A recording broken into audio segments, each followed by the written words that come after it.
আশা করছি আজকের এপিসোড আপনাদের অনেক ভালো লাগবে। বেশি কথা না বলে সবার আগে চলে যাব আজকের প্রথম ঘটনায়।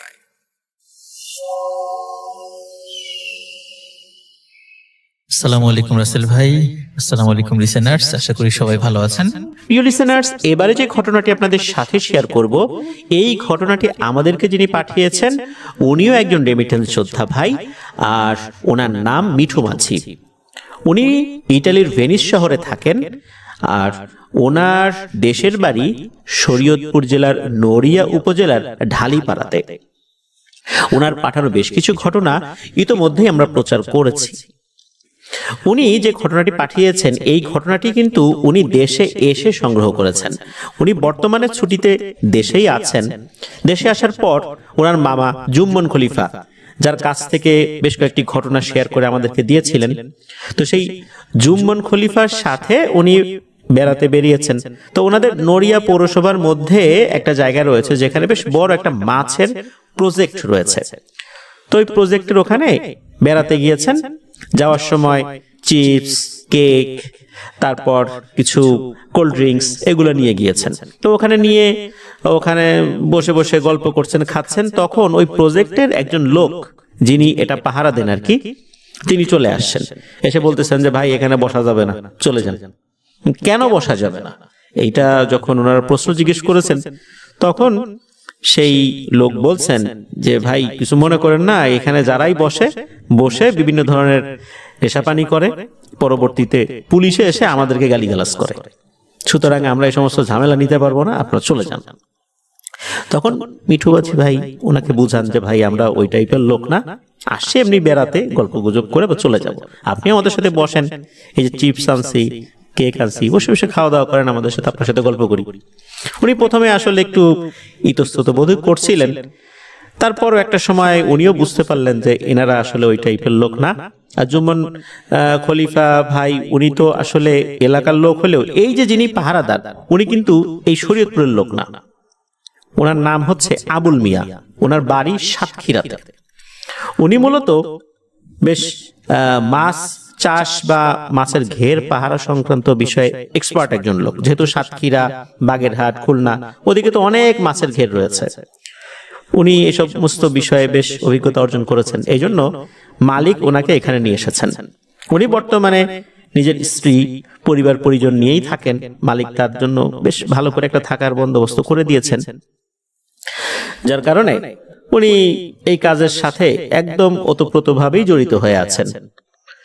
উনি এই বিষয়টা যখন বলেন যে পরিবার নিয়ে উনি এখানে আছেন, বেতন টেতন কেমন পান, এই সমস্ত বিষয়ে যখন কথাবার্তা হলো, এরপর একটা পর্যায়ে এই মিঠু মাঝি ভাই তাকে জিজ্ঞেস করেন যে ভাই, এই যে মাছের ঘের যে পাহারা দেন, ভয়ের কোনো ঘটনা ঘটে কিনা, ভূত প্রেত দেখেন কিনা? তখন উনি উত্তরে বলেছিলেন যে ভূত প্রেত নিয়েই তো আছি। এই কথা শোনার পর এই জুম্মন খলিফা আর মিঠু মাঝি ভাই বেশ নড়েচড়ে বসেন, বলেন যে ভাই বলেন তো ঘটনাটা কি, ভূত প্রেত নিয়ে আছেন বলতে এটার মানেটা কি?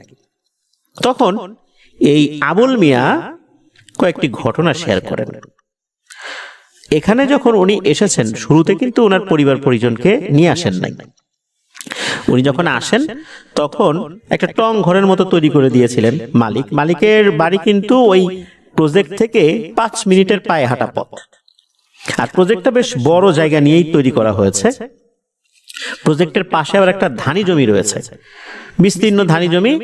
ওই জমিতে আবার পানি দেওয়ার জন্য মেশিন ঘর বা বোরিং ঘরও রয়েছে, সেটাও কিন্তু এই যে ওনার যে থাকার জায়গা এটার কাছাকাছি আর কি। ওই মেশিন ঘর যেটা রয়েছে, সেখানে যখন ওই স্যালো মেশিন স্টার্ট দেওয়া হয়, ওই পানি পড়ার শব্দ বা স্টার্ট দেওয়ার শব্দ সবকিছু শুনতে পান। মোটামুটি বলা চলে যে একদম কাছাকাছি। উনি প্রথম দিকে যখন আসছেন আর কি, ওনার টং ঘরের মধ্যে শুয়ে আছেন এক রাতে, রাত আনুমানিক তখন 2-2:30 বাজে। হঠাৎ করে ওনার কানে একটা আওয়াজ ভেসে আসে, মনে হচ্ছে যে মাছ লাফালাফি করছে। সাধারণত এই ঘের জাল দিয়ে যখন মাছগুলো ধরা হয়, তখন ভেতরে আটক মাছগুলো লাফালাফি করে, অনেক মাছ একসাথে লাফালাফি করে, যেহেতু মাছগুলো সব অনেকটা কাছাকাছি চলে আসে জালের মধ্যে আটক হয়ে।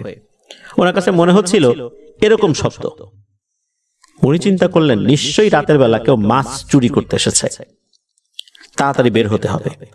মালিক কিন্তু ওনাকে বেশ বড় এবং শক্তিশালী অর্থাৎ পাওয়ারফুল একটা টর্চ লাইট দিয়েছিলেন, যেটার আলো অনেক দূর যেত এবং অনেক দূর পর্যন্ত গিয়েও ওই অনেক দূরের জিনিসও স্পষ্ট দেখা যেত। যেহেতু মাছের ঘের পাহারা দিতে হবে, শক্তিশালী লাইট ছাড়া তো আসলে পাহারা দেওয়া মুশকিল। উনি সেই লাইট নিয়ে বাইরে বের হয়েছেন। বাইরে বের হয়ে যখন পুকুরের কাছে গিয়েছেন, গিয়ে দেখেন কোথায় শব্দ, কোনো শব্দ নেই, একদম সবকিছু শুনশান নীরব, পানিও নড়াচড়া করছে না। এরপর উনি চিন্তা করলেন যে ভুল শুনলাম নাকি, মনে হয় ঘুমের ভিতরে ভুল শুনেছি। কারণ উনি চিন্তা করলেন যেহেতু রাতের বেলা চুরি মাছ হতেই পারে, অনেকে চুরি করতে পারে, এই চিন্তা তো তাদের মাথায় থাকে যে কেউ চুরি করতে আসলো কিনা। ওই কারণেই হয়তো বা স্বপ্নের মধ্যে এরকম কিছু দেখেছেন, শুনেছেন, এটাই মনে করি উনি ঘর থেকে বের হয়েছেন। এরপর উনি আবার শুয়ে পড়েছেন। তখনও কিন্তু ঘুম আসে নাই, হঠাৎ করে আবারও একই শব্দ। এরপর উনি আবার টর্চ লাইট নিয়ে বের হয়েছেন। বের হয়ে দেখেন না তো কিছুই নাই। উনি টর্চ লাইট আশেপাশে মারছেন, আলো ফেলছেন, কোথাও কিছু দেখা যায় না। আবার উনি ঘরে ঢুকে গেছেন। তৃতীয়বার একই শব্দ। এরপর উনি আবার বাইরে বের হয়েছেন।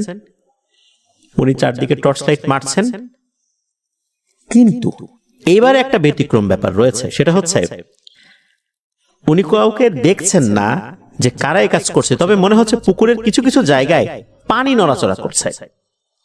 মনে হচ্ছে ওখানে কেউ গোসল করলে যেভাবে পানি নড়বে ওরকম ভাবে পানি নড়ছে, কিন্তু ওখানে যে কোনো মানুষ নাই এটাও বোঝা যাচ্ছে। উনি টর্চ লাইট ধরে দেখছেন যে ওখানে পানি নড়ছে, কিন্তু কে যে গোসল করছে এটা বোঝা যাচ্ছে না। অল্প কিছু সময়ের মধ্যেই সবকিছু একদম স্বাভাবিক হয়ে যায়। পানি যে কে নাড়াচ্ছিল এটাও উনি আর দেখতে পেলেন না। এবার ওনার ভীষণ রাগ হয়। উনি চিন্তা করলেন যে উনি পাহারা দিতে আসার পরে যে সমস্ত বখাটে ছেলে পেলে এখানে আড্ডা দিতে আসতো তাদেরকে তো উনি তাড়া করে ভাগিয়ে দিয়েছেন। নিশ্চয়ই এই দুষ্টু ছেলে পেলেগুলো রাতের বেলা এসে বিরক্ত করছে, যাতে করে তার ঘুমের ব্যাঘাত ঘটে। উনি তো এবার বেশ গালিগালাজ শুরু করে দিয়েছেন, মুখে যা আসে আর কি সেভাবে উনি গালিগালাজ করছেন। এভাবে গালিগালাজ করে আবার ঘরে চলে আসছেন। এরপর আবার একটা শব্দ, মানে চতুর্থবার সেম শব্দ। এইবার তো উনি বেশ ক্ষিপ্ত হয়ে বের হয়েছেন। যখনই বের হয়েছেন তখন দেখেন এক ভয়ঙ্কর ব্যাপার। ওনার যে টং ঘর, এই টং ঘরের পাশেই একটা তাল গাছ আছে। উনি দেখেন ওই তাল গাছের একদম মাথার অংশ, যেটা তাল গাছের যে ডাল আছে ওই অংশটুকুতে হঠাৎ করে তাপ করে আগুন জ্বলে উঠেছে। কেউ যদি তাল গাছের মাথার উপর অনেক বেশি করে পেট্রোল ঢেলে দেয়, এরপর যদি ওখানে আগুন ধরিয়ে দেয় কেমন দেখা যাবে, ঠিক ওই রকম। ঠিক মাথার অংশটুকুতে দাউ দাউ করে আগুন জ্বলছে, আর আগুনের আলোয় চতুর্দিকে আলোকিত হয়ে উঠেছে। যখনই উনি এটা দেখেছেন উনি তো দৌড় দেওয়া শুরু করেছেন ওনার মালিকের বাড়ির দিকে। মালিকের বাড়ি তো কাছাকাছি ছিল, রাতের বেলা গিয়ে তাদেরকে ডেকে তুলেছেন। তখন মালিক আসে। মালিক যখন বাসা থেকে বের হয়ে ওই প্রজেক্টের দিকে হাঁটা শুরু করেছেন, উনি দূর থেকেই দেখছেন যে কই আগুন কোথায়, আগুন তো নাই। আগুন যদি এভাবে দাউ দাউ করে জ্বলেও এর ছিটে ফোটা তো একটু হলেও জ্বলবে, হয়তো এতক্ষণে নিভে গেছে কিন্তু একটু হলেও তো জ্বলবে, এরকম তো কোনো আলামতই দেখা যাচ্ছে না। মালিক ওই আবুল মিয়ার সাথে হাঁটতে হাঁটতে ওই তাল গাছের নিচে এসেছেন। নিচে আসার পর উনিও লাইট ধরছেন তাল গাছের দিকে, কই আগুনের তো কোনো চিহ্নই নাই। এখানে যে আগুন ধরেছে এমনটাও মনে হচ্ছে না। তাল গাছের সবগুলো পাতা অক্ষত রয়েছে, এমনকি তাল গাছের একটা শুকনো ডাল যেগুলো নিচে পড়ে যায় নাই, ঝুলে ছিল, এগুলো একদম অক্ষত। আগুন যদি লাগতো তাহলে তো এগুলো তো পুড়ে যেত। কই কিছুই তো হয় নাই, কোনো আলামতই নাই। তখন আবুল মিয়া বুঝতে পারলেন আসলে বিষয়টা স্বাভাবিক না। তো এ পর্যন্ত এই অংশটুকু শেষ। এবার আসি পরের অংশে। আবুল মিয়া টংঘরের ভিতরে ঘুমিয়ে আছেন। হঠাৎ করে একটা আওয়াজ আসে, অদ্ভুত টাইপের একটা আওয়াজ। এই আওয়াজটা শোনার পর উনি বাইরে বের হয়েছেন যে এই আওয়াজটা কিসের। যেহেতু মাছের ঘের পাহারা দিতে হবে, তাকে তো সবসময় সতর্ক থাকতে হবে, সজাগ থাকতে হবে, অসতর্ক হলে চলবে না। উনি বাইরে বের হয়েছেন। বাইরে বের হওয়ার পর উনি খেয়াল করলেন ওনার এই মাছের প্রজেক্টের পাশেই যে বিশাল ধানি জমির প্রজেক্ট রয়েছে, সেখানে মেশিন ঘরটা অর্থাৎ বোরিং ঘরটা রয়েছে, ওই বোরিং ঘরে দাউ দাউ করে আগুন জ্বলছে। উনি মনে করলেন সর্বনাশ, এই ঘরে আগুন ধরে গেছে, নিশ্চয়ই এই ঘরে যেই বিদ্যুতের লাইন রয়েছে এখান থেকে আগুনের সূত্রপাত হয়েছে, আর এই আগুনে তো মেশিন পুড়ে যাবে। উনি কি করবেন বুঝতে না পেরে তাড়াতাড়ি করে ঘরের দিকে দৌড় শুরু করেছেন। উনি দেখছেন আগুন জ্বলছে, ওইটা দেখেই কিন্তু উনি দৌড়াচ্ছেন। দৌড়াতে দৌড়াতে ঘরের কাছে যখন গিয়েছেন তখন দেখেন কোনো আগুনই নেই। আরে আজব ব্যাপার, মুহূর্তের মধ্যে মনে হচ্ছে আগুন নিভে গেছে, একদম সবকিছু স্বাভাবিক। উনি তো একদমই অবাক, এ কি দেখছেন উনি। এরপর আবার ওনার ঘরে ফেরত চলে আসেন। এরপরে আর একটা ঘটনা, সেটা হচ্ছে যে উনি ঘরে শুয়ে আছেন, মানে আর এক দিনের ঘটনা, রাত আনুমানিক 1:30-2 বাজে, উনি শুয়ে আছেন। হঠাৎ করে মনে হলো ওই মেশিন ঘরে কে যেন মেশিন স্টার্ট দিল। ওই রাতে কিন্তু মেশিন স্টার্ট দেওয়ার কথা না। উনি কি মনে করে বাইরে বের হয়েছেন। বাইরে বের হওয়ার পর একটু এগিয়েছেন ওই মেশিন ঘরের দিকে। এরপর দেখেন যে মেশিন স্টার্ট দিলে যে পানি পড়বে, পানি তো পড়ছে না, অথচ মেশিন স্টার্ট দেওয়ার পর পানি যে বের হলো এই শব্দটা কিন্তু উনি শুনেছিলেন। পানি বের হলে এক ধরনের ছলাৎ ছলাৎ শব্দ হয়, এটাও কিন্তু ওনার ঘর থেকে পাওয়া যায়, এতটা কাছাকাছি আর কি। তবে ওই জায়গা উনি একটা রহস্যময় জিনিস দেখেন। উনি দেখেন বেশ লম্বা কালো একটা অবয়ব, এটা যে একটা মানুষের শেপ এটা বোঝা যাচ্ছে, তবে এটা কোনো স্বাভাবিক মানুষের শেপ না, বেশ লম্বা একটা অবয়ব। এটা ওই মেশিন ঘরের কাছে হাঁটাহাঁটি করছে। এটা উনি দেখলেন, উনি খেয়াল করলেন ওই অবয়বটাও তাকে দেখলো। এরপর উনি ঘরে চলে আসেন। এর কয়েকদিন পরের ঘটনা, বেশ অনেক রাত, তখন 3-3:30 মতো বাজে আনুমানিক। উনি ওয়াশরুমে যাবেন, ওয়াশরুমটা বাইরে করা ছিল একটা বিশেষ জায়গায়। উনি যখন ওয়াশরুমে যাচ্ছেন উনি খেয়াল করছেন ওয়াশরুম থেকে বেশ কিছুটা দূরে একটা অবয়ব দাঁড়িয়ে আছে। মনে হলো ওই যে মেশিন ঘর বা বোরিং ঘরের পাশে যে অবয়বটাকে দেখেছিলেন মনে হচ্ছে এটাই সেই অবয়বটা। তবে উনি ওয়াশরুমের ভিতরে ঢুকেছেন, ফ্রেশ হয়ে বাইরে বের হয়েছেন যখন, তখনও দেখেন ওই অবয়বটা ওখানেই দাঁড়ানো। উনি কিন্তু ওই অবয়বটার দিকে টর্চ লাইট ধরেন নাই এবং জিজ্ঞেসও করেন নাই, এই তুমি কে, কে এখানে, এগুলো কোনো প্রশ্নই করেন নাই। উনি ওনার মতো করে ঘরে চলে গেছেন। এর পরেও নাকি বিভিন্ন সময় ওই অবয়বটাকে উনি দেখেছেন, এখনো দেখেন, মাঝে মাঝে দেখেন। উনিও ওই অবয়বটাকে ঘাটাতে যান না যে কে তুমি, কেন আসছো, ওই টর্চ লাইট মেরেও বিরক্ত করতে চান না, উনি করেনও না। উনি জানেন যে এই অবয়বটা এখানে থাকে, একে বিরক্ত করা যাবে না। আর উনি মনে করেন যে ওই অবয়বটাও বুঝতে পারে যে আমি এখানে কাজ করতে আসছি, গরিব মানুষ, এটা দিয়ে আমার সংসার চলে, সুতরাং একে বিরক্ত করে লাভ কি। হয়তোবা ওই অবয়বটাও এই চিন্তা করে তাকেও কিছু বলে না, তার কোনো ক্ষতিও করে না। এখন তো সে তার বাচ্চা কাচ্চা নিয়ে আসছে, ওয়াইফ নিয়ে আসছে, তাদেরও কখনো ক্ষতি করে না। তবে এটাকে এই আবুল মিয়াই দেখেন, দেখলেও উনি ওনার মতো কাজ করেন, ওই অবয়বটা তার মতোই থাকে। তো এইভাবেই চলছে, এখন পর্যন্ত এইভাবেই চলছে, এমনটাই জানিয়েছেন ওই আবুল মিয়া। তো এটাই ছিল ঘটনা।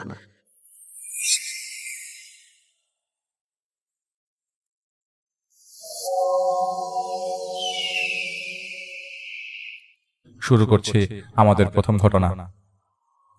সেদিন সারা রাত ঘুমাতে পারেননি রেফায়েত ভাই, সারা শরীরে প্রচন্ড ব্যথা। সেই ব্যথাতে কাতরাতে কাতরাতে ভোরে ফজরের নামাজ পরে ঘুমাতে গেছেন। সন 1999। সেবার তিনি মাত্রই মানিকগঞ্জ থেকে ফিরেছেন। সেখানে এক পরিচিত লোক ইন্তেকাল করায় সেখানে তাকে যেতে হয়েছিল। তো যেদিন ফিরবেন সেদিন রাতের বেলা থেকে সারা শরীর ব্যথা। দাফন করার সময় কবর খুঁড়ল কিনা, এজন্য কি ব্যথা হচ্ছে তিনি বুঝতে পারছিলেন না। আর তার শরীরের প্রায় সময় ব্যথা হয়, কিন্তু এরকম ব্যথায় তার সাথে সাথে জ্বর চলে আসার কথা, কিন্তু জ্বর জ্বর ভাবও লাগছে না, বাট শরীর প্রচন্ড ব্যথা। খারাপ কিছুর আভাস তিনি এরকম ভাবেই স্বপ্নে পান, ব্যথা পেয়ে যান, অথবা সারা শরীরে ব্যথায় ভুগতে থাকেন। ঠিক পরের দিনের ঘটনা। সেবার ছিল রমজান মাস। 12ই রমজানে তিনি শীতে বাসায় ছিলেন। সেহরি করতে বসেছেন, এমন সময় দরজায় খুব কড়াভাবে নক নক শব্দ। দরজা খুলে দেখেন মিজান। মিজান হচ্ছে সেই ছেলে যার সাথে তিনি জামাতে যায়। আর মিজান ছেলেটা সবসময় খিদমতের সাথীদের সাথে খিদমত করেন। ছেলেটা হাঁপাচ্ছে আর বলছে, হুজুর একটা বিপদ, আমার ছোট বোনকে না খুঁজে পাচ্ছি না। রাতের বেলা ঘুমাতে গেল, সাহারির জন্য আম্মা ডাকতে গেল, কিন্তু রুমে দেখলাম নাই। রুমের ভেতর কেমন কোনো নিশানা পাচ্ছি না, জানালা ভাঙার কোনো কোনো কোনো ধরনের চিহ্ন নাই, কোনো কিছুর চিহ্ন নাই। ঘরের ভেতর দিয়ে দরজা বন্ধ ছিল। তাহলে গেল কোথায়? এদিক সেদিক 1 ঘন্টা খানেক খুঁজলাম হুজুর, পুলিশকে জানালাম, কিন্তু পুলিশ জাস্ট রিপোর্টই লিখলো। বোনটার বয়স হুজুর মাত্র 18। এই বয়সে কোথায় গেল? এত রাতে কি অবস্থা? বাসার সবার অবস্থা খারাপ। আব্বা খুব চিন্তায় আছে। আব্বার অবস্থা তো আপনি জানেন, হাঁটতে পারে না, প্যারালাইজড রোগী। এই টেনশনে আবার ওনার কিছু হয়ে গেলে আম্মার চিৎকার চেঁচামেচিতে এলাকা এক জায়গায়। কিছু একটা কি করা যায় হুজুর?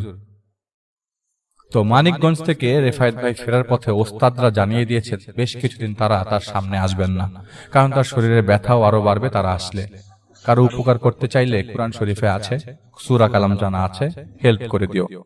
তো তিনি যে কিছু করতে পারছেন না সেটা ছেলেটাকে জানিয়ে দেয় আর বলে দেয়, ইনশাআল্লাহ তোমার বোনকে পাওয়া যাবে, ইন্না লিল্লাহ পড়তে থাকো, আল্লাহ তোমাদেরকে কষ্ট দিবেন না, তোমার বোন চলে আসবে।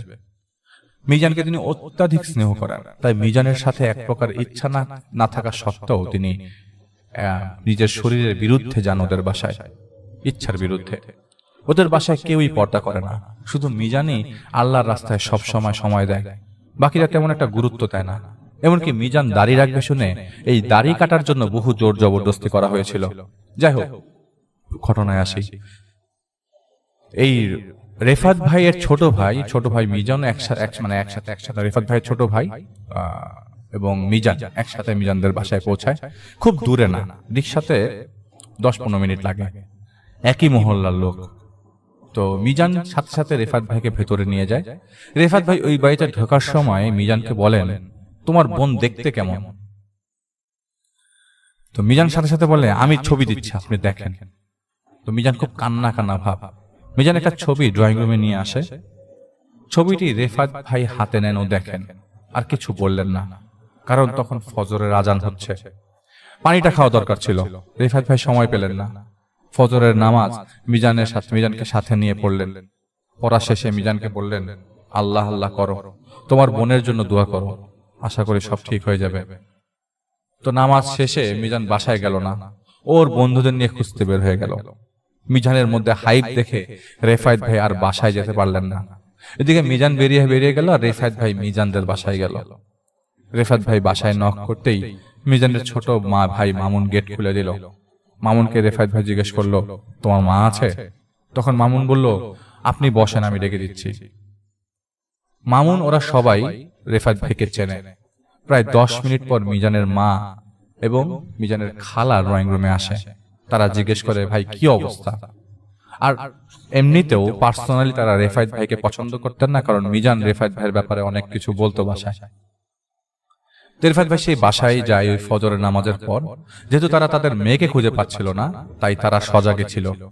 রেফায়েত ভাই বাসায় যেয়ে বসেন, তার সামনে একটা মেয়ে ড্রয়িং রুমের সাথে যে জানালা অ্যাটাচ টু ডাইনিং স্পেস ছিল, সেখান দিয়ে একটা মেয়ে বারবার উকি মারছে আর ইশারা করছে। ইশারাটা এমন যে এখান থেকে তাড়াতাড়ি চলে যাও, এবং চোখ বড় বড় করে ইশারা করছে যে না গেলে খবর আছে। রেফাত ভাইও দেখেও না দেখার ভান করছে মেয়েটার দিকে। আর এদিকে মেয়েটা একবার বটি নিয়ে আসে আর একবার ছুরি নিয়ে আসে। 2টা ছুরি একসাথে করে ঘষে রেফাত ভাইকে দেখায়। রেফাত ভাই মনে মনে সূরা পড়ে পা দিয়ে তার চেয়ারের সামনে একটা ইশারা নিশানা করে দিয়ে বসে। মিজান ততক্ষণে চলে এসছে, হাঁপাতে বলছে, সারা এলাকা, বাস স্ট্যান্ড তন্ন করে খুঁজলাম হুজুর, পাচ্ছি না ওকে, ওর কোথাও যাওয়ার জায়গা নেই। আর মিজান মাত্রই চিল্লা থেকে 2 দিন আগে এসেছে। তো মিজান আসলে বুঝতে পারছে না ঘটনাটা কি।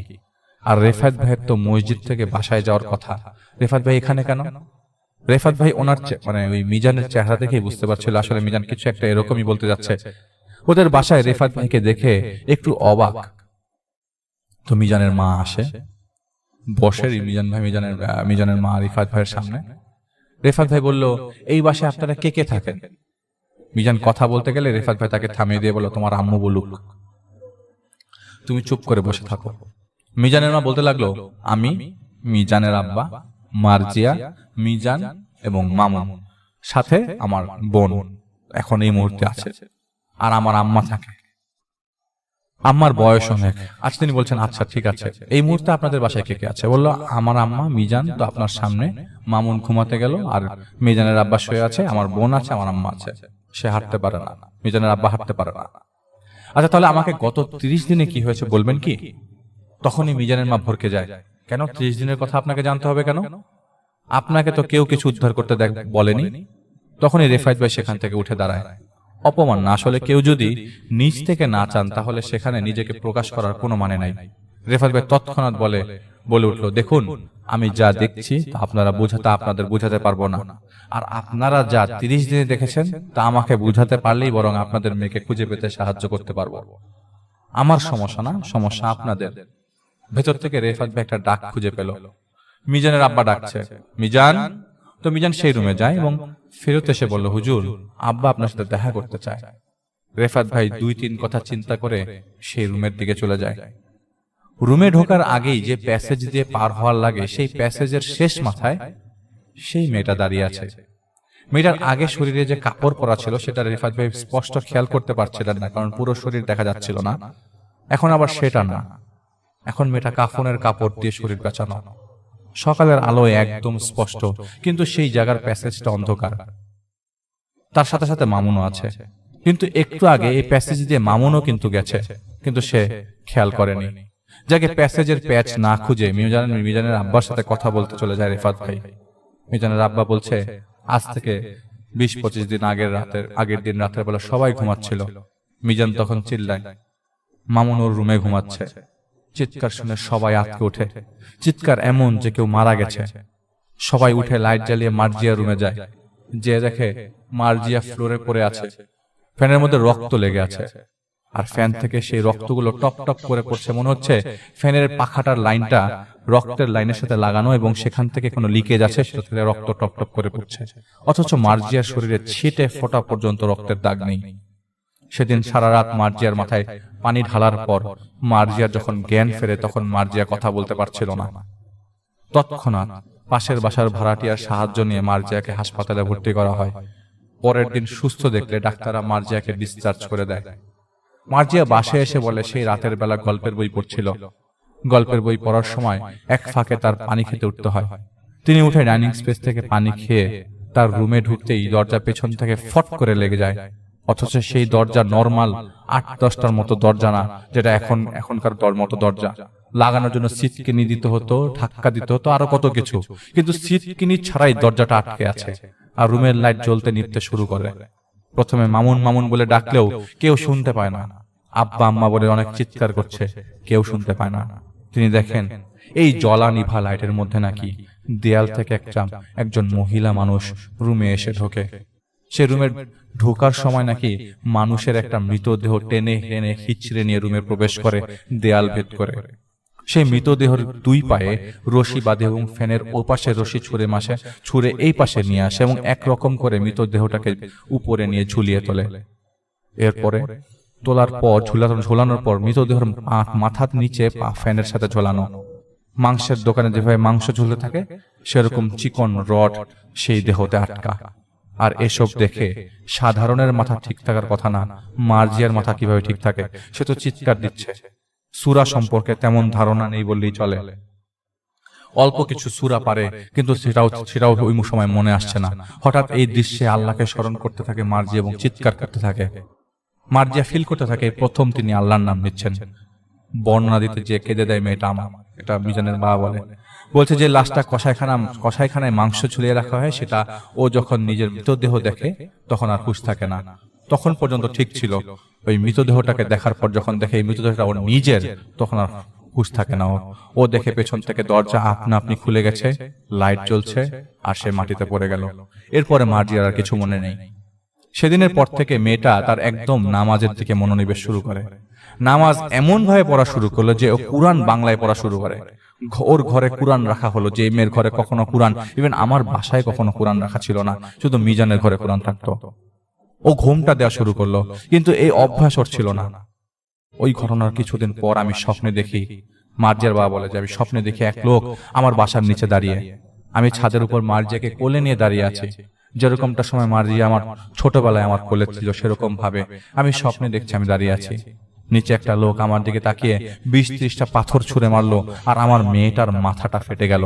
কিছুক্ষণ পর নিচ থেকে একটা দা এসে আমার পায়ে পড়লো আর আমার পাটা শরীর থেকে আলাদা হয়ে গেল এবং পাটা ছাদ থেকে নিচে পড়ে গেল। সেই লোকটা বাসার নিচে কাছে এসে আমার পাটা তার কাঁধে তুলে নিয়ে চলে গেল। আমি ঘুম থেকে উঠে দেখি আমার সারা শরীর ভেজা। রাত তখন 3টা বাজে প্রায়। সেদিন রাতের বেলা মার্জিয়ার মাকে বলল, উনি বললেন যে মার্জিয়া ঠিক আছে নাকি দেখে আসো। তো মার্জিয়ার মা যায়, দেখে এসে বলে ও ঘুমাচ্ছে, ঠিক আছে। তুমি কোনো দুঃস্বপ্ন দেখেছ, বাদ দাও, কিচ্ছু হবে না, তোমার মেয়ে এখন সুস্থ আছে। এই বলতে দেরি মার্জিয়ার চিৎকার সবাই শোনে। মার্জিয়ার বাবা যেহেতু বিছানা থেকে ওই মুহূর্তে তৎক্ষণাৎ নামতে পারছিলেন না, তাই মার্জিয়ার মা গেল মার্জিয়ার রুমে। মার্জিয়া ওই রুম থেকে দৌড়ে মার্জিয়ার বাবার রুমে আসলো আর বলতে লাগলো, বাবা আমি না একটা স্বপ্ন দেখছি, দেখি যে কি কি আবোল তাবোল একটা লোক বটির মতো কি যেন তোমার পায়ে ছুঁড়ে মারলো আর তোমার পাটা আলাদা হয়ে গেল আর পাটা নিচে পড়ে গেল এবং সেই লোকটা পাটা তার কাঁধে নিয়ে হেঁটে চলে গেল। ওই মুহূর্তে আমি আমার শরীরে কে যেন আলতো করে হাত বুলিয়ে দিচ্ছে এরকমটা ফিল করি। আমি স্পষ্ট ঘুম ভাঙা অবস্থায় সেই হাতের স্পর্শ পেয়েছি। আব্বা, এই বাসায় প্রবলেম আছে, এই বাসা ভাড়া দিয়ে চলো অন্য কোথাও চলে যাই। মার্জিয়ার বাবা মার্জিয়াকে কিছু বলতে লাগলো, কিচ্ছু হবে না, বলে যে কিছু হবে না, তুই টেনশন করিস না, তুই এটা নিয়ে একদমই ঘাবড়াস না, কিছু হবে না। এর কিছুদিন পর মার্জিয়ার রাতের বেলা ঘুম ভাঙে। ও বুঝতে পারছিল ওর রুমে কেউ আছে। 20-এর মতো কয়েকটা দিন গেছে, নিশ্চয়ই আবার সেই একই ঘটনা রুমে ঘটতে যাচ্ছে। সেই রুমে লাইট বন্ধ হচ্ছে, নিভছে, লেপের নিচ থেকে স্পষ্ট বোঝা যাচ্ছিল এরকমটা কিছু একটা। মার্জিয়া তার ঘরের ভেতর কয়েকটা মানুষের হাঁটার শব্দ পাচ্ছিল। যেহেতু সেদিন ভয় পেয়েছিল তাই কোনো মতেই সে লেপের মুড়ি সরাচ্ছিল না, যদি উল্টাপাল্টা কিছু চোখে পড়ে। মার্জিয়ার শব্দ পাচ্ছিল এরকম, আশহাদু আল্লা ইলাহা ইল্লাল্লাহু ওয়াহদাহু লা শারীকা লাহু ওয়া আশহাদু আন্না মুহাম্মাদান আবদুহু ওয়া রাসূলুহু। এটা কোনো একজন পড়ছিল না, এটা একসাথে একই তালে 7 থেকে 8 জন পড়ছিল। এই রুমটা খুব বেশি বড় না, একসাথে 8 জন দাঁড়ালে রুমের ফার্নিচারের সাথে এত জায়গা পাওয়া মুশকিল, অথচ এই শব্দ একদম পরিষ্কার। 5 মিনিট পর শব্দটা ধীরে ধীরে ডাইনিং স্পেসের দিকে চলে গেল। মেয়ের মায়ার চোটে এই অবয়বগুলা কি বাবা মার রুমে যাচ্ছে নাকি, সেই চিন্তা করে সে তার লেপের মুড়ি সরায় এবং সে চিন্তা করে যে আমার ভাইও তো পাশের রুমে আছে, মামুনের কথা চিন্তা করে তিনি লেপ সরান এবং দেখেন মেঝেতে একটা কবর উপর একটা নাম লেখা, তা হলো মার্জিয়ার বাবা। মার্জিয়া সেই কবরের পাশ দিয়ে তার বাবার রুমের সামনে কবর খোঁড়া দেখতে পায়, এমন অবস্থায় যে ওকে বাবার রুমে ঢুকতে গেলে কবরটা ক্রস করে যেতে হবে। কিন্তু এর আগেই মার্জিয়া তার ডাইনিং রুম থেকে মামুনকে ডাকতে যায় বাবা মার আগে। মামুন এসে দেখে মার্জিয়া কান্না করছে। মামুন জিজ্ঞাসা করে কি হয়েছে, তখন মার্জিয়া বলে এরকম কবর খোঁড়া দেখেছে সে। মামুন যায় ঠিকই, কিন্তু মার্জিয়ার বর্ণনা স্বরূপ কিছুই পায় না। আর মার্জিয়া ঘুমাতো না এই সমস্যা শুরু হবার পর থেকেই। দিনের বেলা চুপ করে থাকতো আর হয়তো ঘুমাতো। ও রুমের ভেতর থেকে কুরআন শরীফের শব্দ আসতো প্রতিদিন, কিন্তু কেউ ওর রুমে যেতে পারতো না। ওই অবস্থার পর থেকে ও চলে যাওয়ার 5 থেকে 7 দিন আগে তো আগে যা একটু রুম থেকে বের হতো সেও হতো না, ভেতরে কাউকে ঢুকতে দিত না। ওর এন্ট্রান্সের যে দরজা ওটার মধ্যে কোনো পর্দা নাই, ও কি করতো কাঁথা দিয়ে ওই দরজার উপর দিয়ে দিত যাতে ভেতরে কি হচ্ছে না হচ্ছে তা কেউ দেখতে না পায়। ও যে চলে গেছে সেই চলে যাওয়ার মধ্যে হয়তো কোনো কিছু এরকম প্যারানরমাল কিছু আছে। ও যে চলে যাবে এটা মার্জিয়ার বাবা স্বপ্নে দেখেছিল। মার্জিয়ার বাবা বিগত 7-8 দিন স্বপ্নে দেখত একটা মেয়ে তাদের বাসার পাশে সারাক্ষণ ঘুরে বেড়ায়। মেয়েটার বয়স বড় জোর 8 কি 9 বছর হবে। মেয়েটা হুবহু মার্জিয়ার ছোটবেলার 8-9 বছরের অবয়ব, কিন্তু মার্জিয়া না। মেয়েটা পুরো বাড়ি ঘুরে বেড়াতো। কয়েকদিন আগে স্বপ্নে সেই মেয়েটা তার কাছে আসে। মেয়েটার সাথে 10 থেকে 12 জন মানুষ, ওদের সবার সাথে একটা লাশের খাটিয়ার উপরে আরবি হরফে লেখা বিশাল বড় একটা চাদর টাইপ, যেটা মানুষ মারা গেলে খাটিয়ার উপরে দেওয়া হয়। খাটিয়ার মধ্যে একটা লাশ কাফনে মুড়ানো। মেয়েটা লিডারদের মতো ওই 10-12 জনের সামনে বলল, মার্জিয়াকে নিয়ে যাচ্ছি, আপনার অনেক দোষ আছে, অনেক দোষ করেছেন, এবার মাসুল দেওয়া শেষ হচ্ছে আপনার। এই বলে মেয়েটা চলে যায় এবং ওই পিছনে বসে 10-12 জনের পিছনে হেঁটে হেঁটে চলে যায়। এরপরে এই যে মার্জিয়া নেই, বাসায় ওকে আর খুঁজে পাওয়া যাচ্ছে না। তো রেফাত ভাই বলল, আচ্ছা আরো কিছু ঘটনা এড়িয়ে যাচ্ছেন, সেগুলা পরিষ্কার করেন।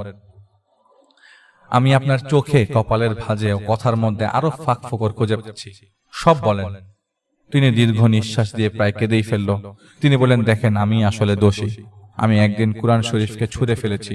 আমি চাইনি এসব আমার ছেলে মেয়ে শিখুক। আমি ধর্মে বিশ্বাস করি না। জানি না এটার জন্যই কি আমার এই অবস্থা নাকি, আমি জানি না। এছাড়া আর কিচ্ছু না। একটা সময় পাটা প্যারালাইজড হয়ে যায়। রেফাত ভাই বুঝতে পারলো এই লোকের কোনো সাহায্য করা যাবে না। এই লোক আল্লাহর কালামকে ছুঁড়ে ফেলেছে। এর মধ্যে না আছে ইসলাম ও ধর্মের ছোঁয়া। এই লোক কখনো কান্না করছে, কিন্তু স্বার্থ উদ্ধার হলে হাসবে, পেছনে পেছনে হাসবে। এই লোকের পতন তো কনফার্ম। মিজান সব শুনলো, মাথা নিচু করে কাঁদতে লাগলো। রেফাত ভাই মিজানের ঘাড়ে একটু জোরে বাড়ি মেরে বলেন, তোমার বাবা এখানে এখনো কিছু কথা লুকিয়ে গেছেন। সমস্যা নাই, তোমার বাবার জন্য কিছু করব না। যে মেয়েটা তোমার বাবার ভুলে শিকার, সেই রহস্য উদ্ঘাটন তো আমি অবশ্যই করব। তুমি ভেবো না, আল্লাহর রাস্তায় থেকো, আল্লাহর রাস্তায় মেহনত করো, দেখবে মেহনতের মিঠা ফল আখিরাত পর্যন্ত শেষ হবে না। রেফাত ভাই বলল, আমি আজ যাই, সবাই ভালো থাকবেন। রেফাত ভাই মেয়েটাকে দেখছে, দরজার বাইরে দাঁড়িয়ে আছে বের হওয়ার সময়। মেয়েটাকে কেউ দেখছে না। রেফাত ভাইয়ের হাত ধরে মার্জিয়ার বাবা বলছে, আপনি আসলে কি? রেফাত ভাই বলল, আমি একজন মানুষ। আপনার মেয়েকে না, আমি মিজানের বোনকে খুঁজে দিব, আপনি আরো ভুগবেন। আল্লাহ তাআলা মানুষের সৃষ্টিকর্তা। ইসলাম তার মনোনীত একমাত্র দিন। মানুষের জন্য তিনি এই দিন নির্দিষ্ট করে দিয়েছেন। এছাড়া অন্য কোনো দিন বা ধর্মের মানুষের কাছ থেকে তিনি গ্রহণ করবেন না। আল্লাহ তাআলা বলেন, ওয়া মান ইয়াবতাগি গায়রা আল ইসলামি দিনান ফালান ইউকবালা মিনহু ওয়া হুয়া ফিল আখিরাতি মিনাল খাসিরিন। আলী ইমরান আয়াত 3 আয়াত 85। যে ব্যক্তি ইসলাম ছাড়া অন্য কোনো দিনের অনুসরণ করবে, তার পক্ষ থেকে তা কখনোই গ্রহণ করা হবে না, আর পরকালে সে হবে ক্ষতিগ্রস্তদের অন্তর্ভুক্ত। সুতরাং ক্ষতি যা হওয়ার হয়ে যাচ্ছে, আপনি কিছু কথা লুকালেন যা আমি জানবো এবং এই জেনে এই রহস্য উদ্ঘাটন করে দিব।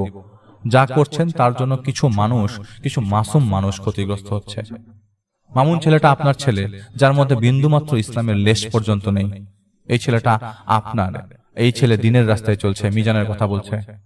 তাকে দেখো আপনারা সাড়া দেননি, বরং তার নামাজে বাধা, তাকে জামাতে যাওয়া থেকে বাধা, তার সুন্নতি দাড়ি কেটে দেওয়ার জন্য আপনারা প্ল্যান করেছেন। আপনারা কি মনে করেছেন কিছু জানি না? তবে খারাপ কিছু আপনাদের উপর আসবেই।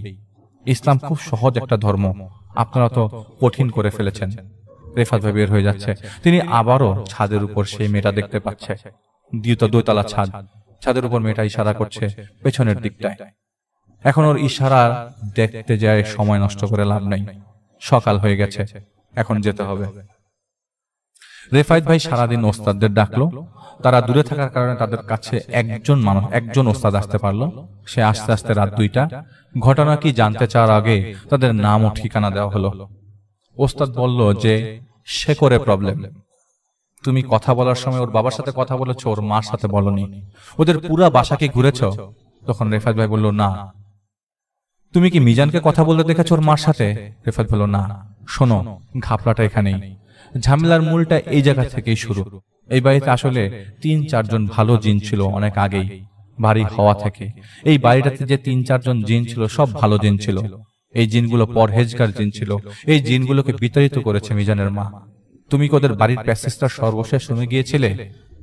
সেখানে মামুনের রুমে ঢুকবার আগে দেয়ালে বক্স করে ছোট্ট একটি জায়গা আছে, যেখানে মিজানের মা পূজা করে, কিছু ভোগ দেয়। সে কার পূজা করে আমি জানি না, তবে তুমি ইসলাম ধর্মের। আস্তাগফিরুল্লাহ।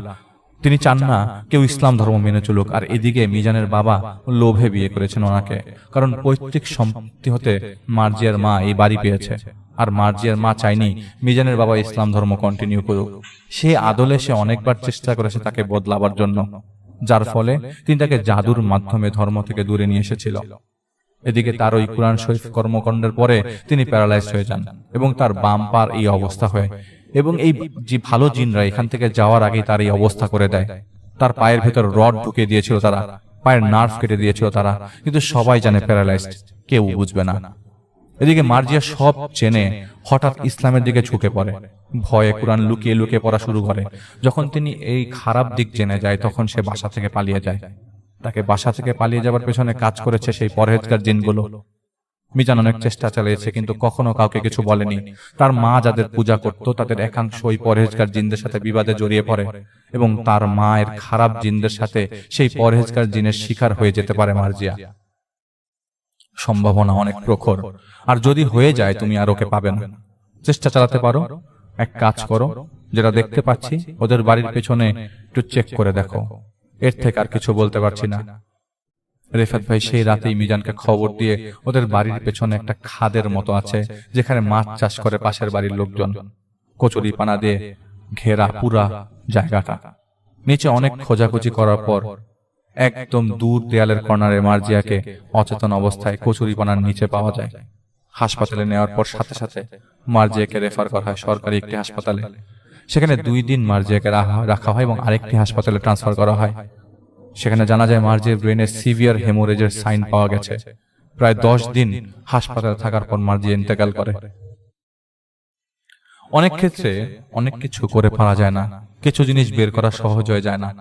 কিভাবে মার্জিয়া কচুরিপানার নিচে গেল, কিভাবে আঘাত পেল, আর রেফাত ভাই কোন মেয়েটাকে দেখছিল সেই বাসায় ঢোকার পর আপনারা নিশ্চয়ই চিন্তা করছেন।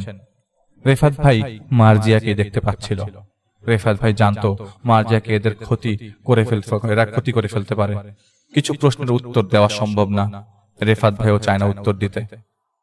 মিজান সেই বাসা ছেড়ে চলে যায়। মামুনের কথা রেফাত ভাই জানেন না। মিজান বর্তমানে এরকম আল্লাহর রাস্তাতেই আছেন এবং সাউথ আফ্রিকায় থাকেন। মামুন ওর মার সাথে এবং ওদের বাবা ওর মার সাথে থাকে না একসাথে, এটা জানা গেছে এবং এই জানা গেছিল 2009 সালের দিক থেকে। কিন্তু এরপরে ওদের সাথে আর রেফাত ভাইয়ের তেমন একটা যোগাযোগ নেই। ওরা সেই বাসা বিক্রি করে চলে গেছিল। এলাকার লোকজন যারা কিনেছিল তাদের বলেছিল যাতে হুজুর নিয়ে সেই বাড়ির কাজ শুরু করে। এই তো এখন আগের বাড়িটা নেই, কিন্তু মিজানের কথা প্রায় সময় রেফাত ভাইয়ের মনে পড়ে। বর্তমান ঠিকানা মিজান জানে না, রেফাত ভাইয়ের বর্তমান ঠিকানা মিজান জানে না, হয়তো আর কোনোদিন যোগাযোগ হবে না। তো এটাই ছিল ঘটনা। অনেক সময় অনেক ঘটনা সলিউশন করতে যে সলিউশন যে করা যাবে এবং সলভ যে করা যাবে, সলিউশন পাওয়া যাবে, এটা কিন্তু সম্ভব না। আবার অনেক ঘটনা শোনার সাথে সাথে দেখা যায় ঘটনার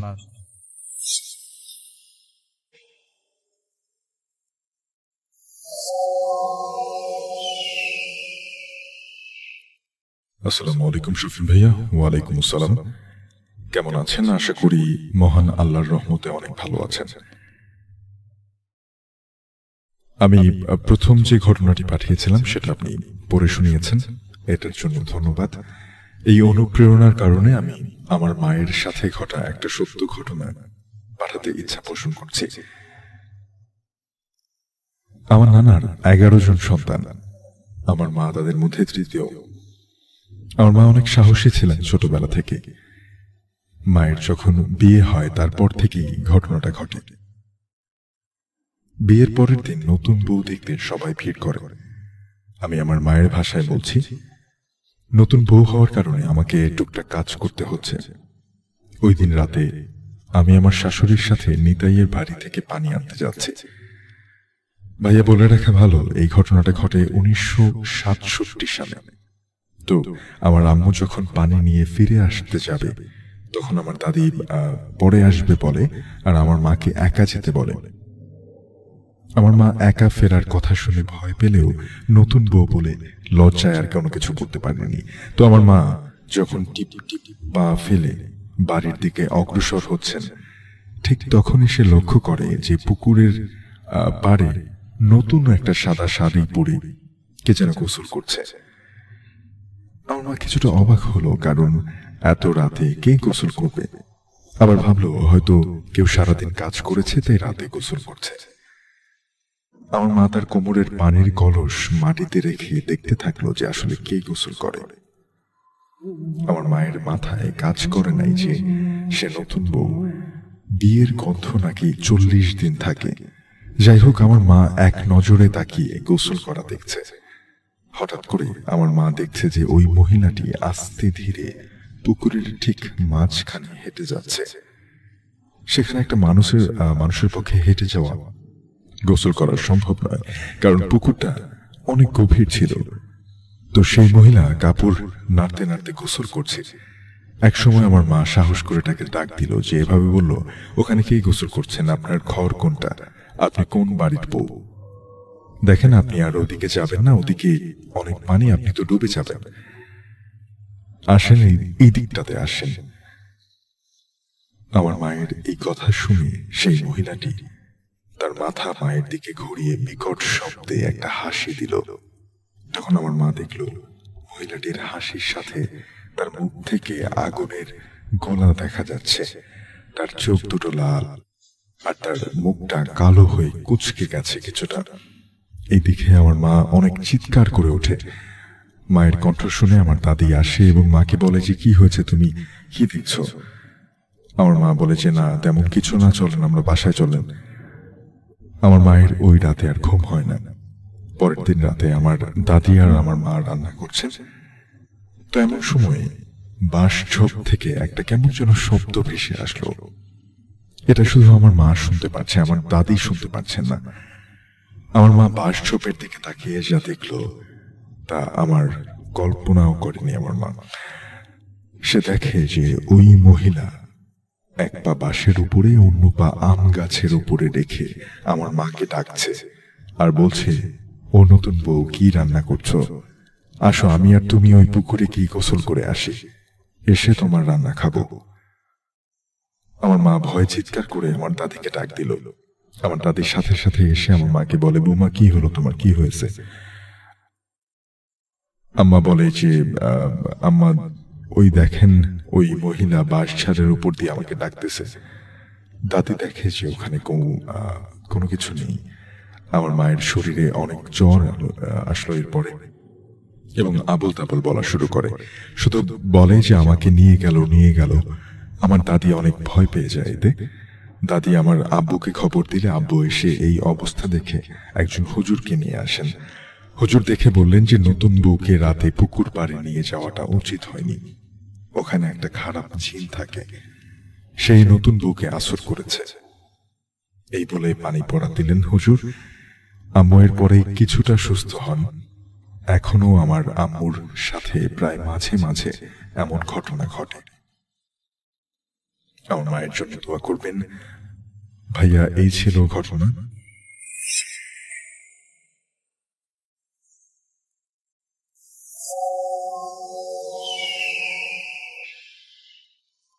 হ্যালো, আসসালামু আলাইকুম রাসেল ভাই। আজকে যে ঘটনাটি নিয়ে হাজির হয়েছি, এই ঘটনাটি আমাকে পাঠিয়েছেন রংপুর বিভাগ থেকে, লালমনিরহাট জেলার একটি ভয়ঙ্কর লেভেলের ঘটনা।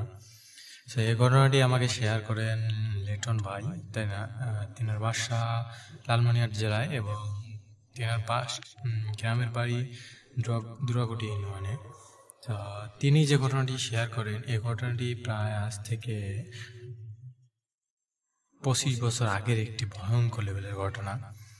সো আজ থেকে 25 বছর আগে কিন্তু এতটা পরিমাণে গ্রামগুলো এতটা উন্নত ছিল না। তো সে সময় এই যে দুর্গাকুটি হাট ছিল, তার ঘটনাটি ঘটে তার এক দাদুর সাথে। তিনি এই দুর্গাকুটি হাটে আর কি যাতায়াত করতেন এবং হাটের দিন করে হাট যাইতেন। এই ঘটনাটি শোনেন উনি ওনার দাদুর কাছ থেকে, এবং ঘটনাটি বেশ কয়েকদিন আগেই শুনছিলেন, কিন্তু ঘটনাটি শেয়ার করে আমার সাথে কিছুদিন আগে।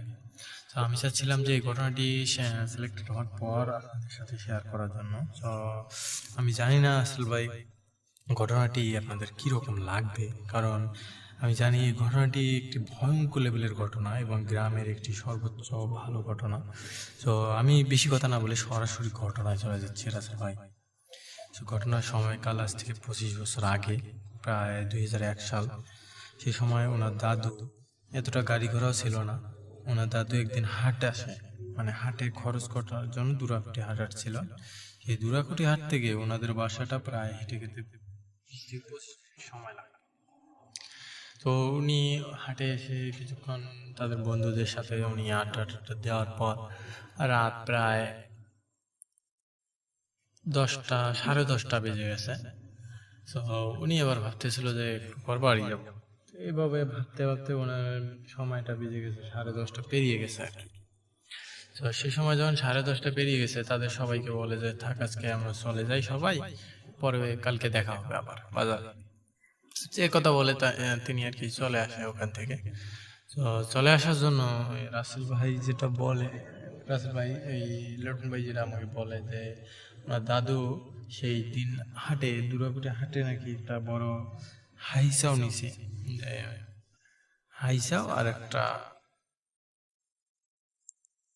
বড় একটা দা, এই দুইটা জিনিস উনি নিছে। একটা হাইসাটা নিছে যাতে জঙ্গল টঙ্গল কাটা যায় এবং পাট ক্ষেতের পাট কাটবে আর কি, এই জন্য উনি এই জিনিস দুটো নিছে। তো ইনি এই জিনিসটা নিয়ে উনি বাজারের হাতে ব্যাগ ছিল, এটা নিয়ে উনি বাজার থেকে বাড়ি আসতেছিলেন। তো তাদের যখন এই সময়টা বাড়ি আসতেছিলেন, সেই রাস্তাটা এতটা পরিমাণে উন্নত বা পাকা এতটা ছিল না। তো ওনাদের বাড়ি আসার সময় এই দুর্গাপুরি রাস্তা থেকে আসার সময় একটা বড় জঙ্গল ছিল, সেই জায়গাটা এখন কবরস্থানে পরিণত হয়েছে। আর এই জঙ্গলটা পেরিয়ে যখন উনি আসতেছিলেন, এই জঙ্গলটা আর মাঝখানে উনি গেছে, মানে দুই ধারে অনেক জঙ্গল এবং রাস্তাটা মাঝখানে। কিছু দূর উনি যাওয়ার পর এই রাস্তায় হঠাৎ করে একটা বড় অস্বাভাবিক শিয়ালের আকৃতি নিয়ে আসে, মানে তাকে দেখতে এতটা পরিমাণে ভয়ঙ্কর লাগতেছিল যেটা বলার বাইরে। আর শিয়াল যে সাইজের হয় ওটা ওর চেয়ে 2-3 গুণ বড় হবে, আমাকে যেটা বলে 2-3 গুণ বড় হবে। এবং যখন ওনার দিকে ওই আক্রমণাত্মক চোখে তাকিয়ে আসলো, ইনার হাতে তো দা আর একটা হাইজা ছিল, ইনি আবার একটু কম ভয় পাইতেন, কারণ ওনার হাতে রক্ষা করার জন্য একটা হাইসাও ছিল। উনি আবার ওই জিনিসটা এক হাতে নিছে, নেওয়ার পর উনি ভাবতেছিল যদি আসে আমার এখানে ওকে একটা কোপ মার এভাবে। তো উনি এটা ভেবে ওই ইয়াটাকে, মানে সামন থেকে যেহেতু সারতে ছিল না, মানে তার দিকে কিন্তু তেড়ে আসে নাই, তো যখন তেড়ে আসে নাই উনি সারতে ছিল না, তখন ওই হাইসাটা দিয়ে সামনের দিকে একটু আগিয়ে ওই শিয়ালটাকে দেয় একটা ঢেল। এমন ভাবে ঢিলটা দিছে ইয়াটা একদম পেটের মধ্যে লাগাইয়া কেটে ওই হাঁসিটা মাটিতে পড়ে যায় এবং শিয়ালটা দৌড়া এক নিমিষে ওখান থেকে কোন দিকে যে দৌড় দিছে উনি আর ওটা খেয়ালই করেন। তো সেইভাবে উনি শিয়ালটাকে ওই দাটা কুড়ি নিয়ে উনি বাসার দিকে যায়। তো বাসায় যে যাওয়ার পর উনি এই বিষয়টা নিয়ে কোনো চিন্তা করতেন না, তো হয়তো আসছে সামনে চোট দিছি হয়তো মারাও যেত, এটা নিয়ে উনি কোনো ভাবে নাই, কারণ উনি ভাবছে যে আসলে একটা শিয়াল হতে পারে, হয়তো বড় শিয়াল এরকম। তো তখন উনি বাড়ির খাওয়া দাওয়া করার পর, সবার সাথে খাওয়া দাওয়া করার পর উনি ঘুমাইছে। তো উনি ঘুমানোর পর রাত প্রায় তখন 1টা নাগাদ বেজে গেছে ঘুমানোর সময় হতে হতে।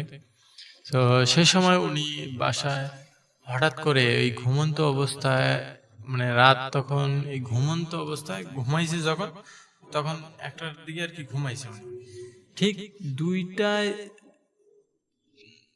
2টা পেরিয়ে আর কি ঘুমটা ভাঙছে ওনার হঠাৎ করে।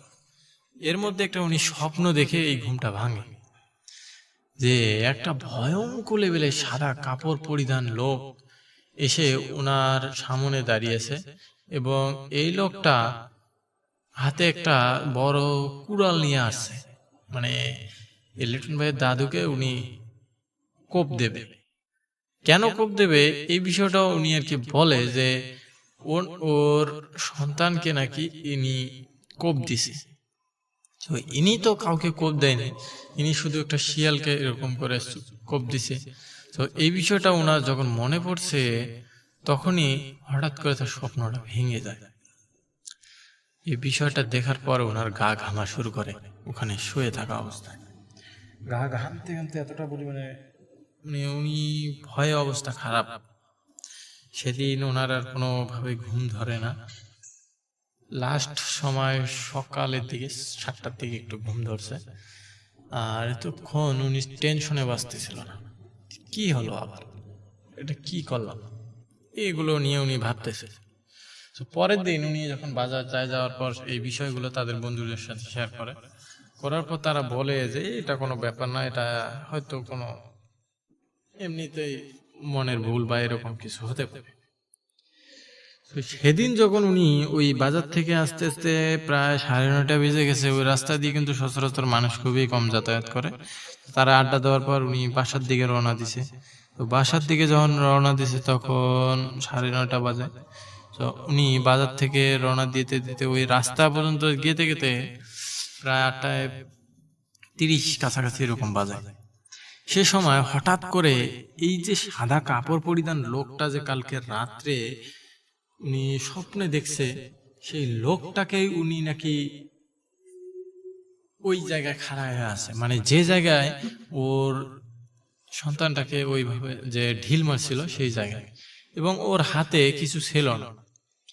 এই কাপড় পরিধান লোকটাকে দেখার পর ওনার ভয়ে এতটা পরিমাণে মানে অবস্থা খারাপ।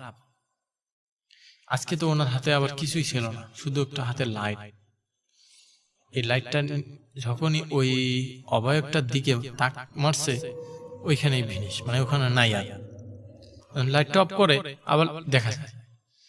তো লাইটটা অফ করার পর যেহেতু দেখা যায়, ইনি আবার কি করছে, একটা বুদ্ধি করছে যে সূরা পড়তেছে সাথে সাথে, আয়াতুল কুরসি পড়তেছে, এবং পড়ার সাথে সাথে ইনি ভাবছে যে পড়িয়ে আমি দৌড় দেব লাইটটা মারার পর।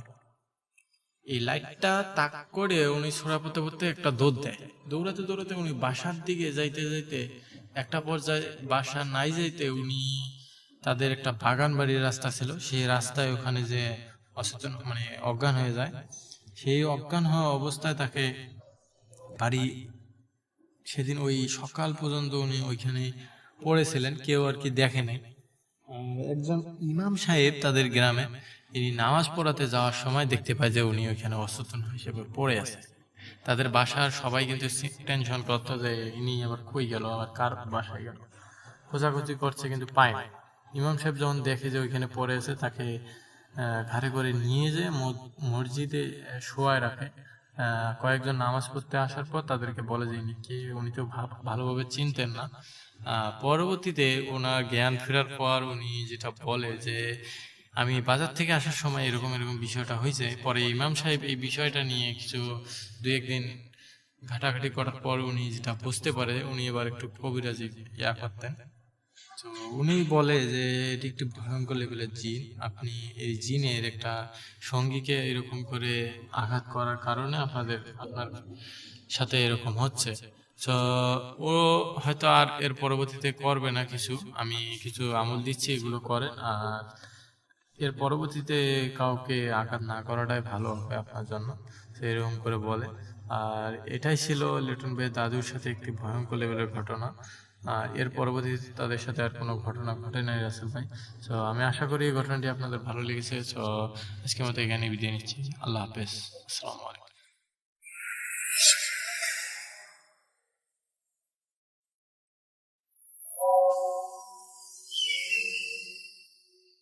পেলাম আপনাদের জন্য আরো একটি স্পেশাল ঘটনা নিয়ে, এবং সেটি শেয়ার করবো এখন, যেটি আমাদের সাথে শেয়ার করেছেন রাজীব রায়হান, মেরিল্যান্ড, বাল্টিমোর থেকে। এবং তিনি তার খুব ক্লোজ একজন বন্ধু, যার নাম হচ্ছে জেক মিলার একটা কাহিনী আমাদের সাথে শেয়ার করেছেন, এবং আমি সেটা আপনাদের কাছে শেয়ার করবো আমার মতো করে। আশা করি আপনাদের ভালো লাগবে। আমার কাছে কিন্তু বেশ লেগেছে ঘটনাটা। তো জেকের কথায় চলে আসি। জেক হচ্ছে মেরিল্যান্ড নিবাসী একজন মানুষ, এবং সে সেখানেই থাকতো এবং ওখানেই পড়াশোনা করেছে। পড়াশোনার শেষে সে তার জবের কারণে তাকে যেতে হয় নিউ অরলিন্সে, এবং সে সেখানে বেশ লম্বা সময়ের জন্যই যায়, কারণ তাকে সেই জবে সে নতুন জয়েন করেছে এবং তার ওখানেই জয়েন করতে হবে, ইন্টারভিউতে সেরকমই বলা হয়। তো যাই হোক, জেক চলে যায় নিউ অরলিন্সে, এবং সেখানে গিয়ে মোটামুটি একটা মানে সময় সে কাটানো শুরু করে। প্রথম দিকে সে কয়েকদিন ওখানকার ছোট মোটেলে বসবাস করে, এবং মোটেল থেকে পরবর্তীতে সে একটা বাসা রেন্ট করে, মানে লিজে নেয়। যেখানে নেয় বাসাটা তার বেশ পছন্দ হয়, কারণ বাসাটা বেশ পুরনো একটা বাড়ি, মানে বেশ পুরনো, অনেক পুরনো একটা বাড়ি।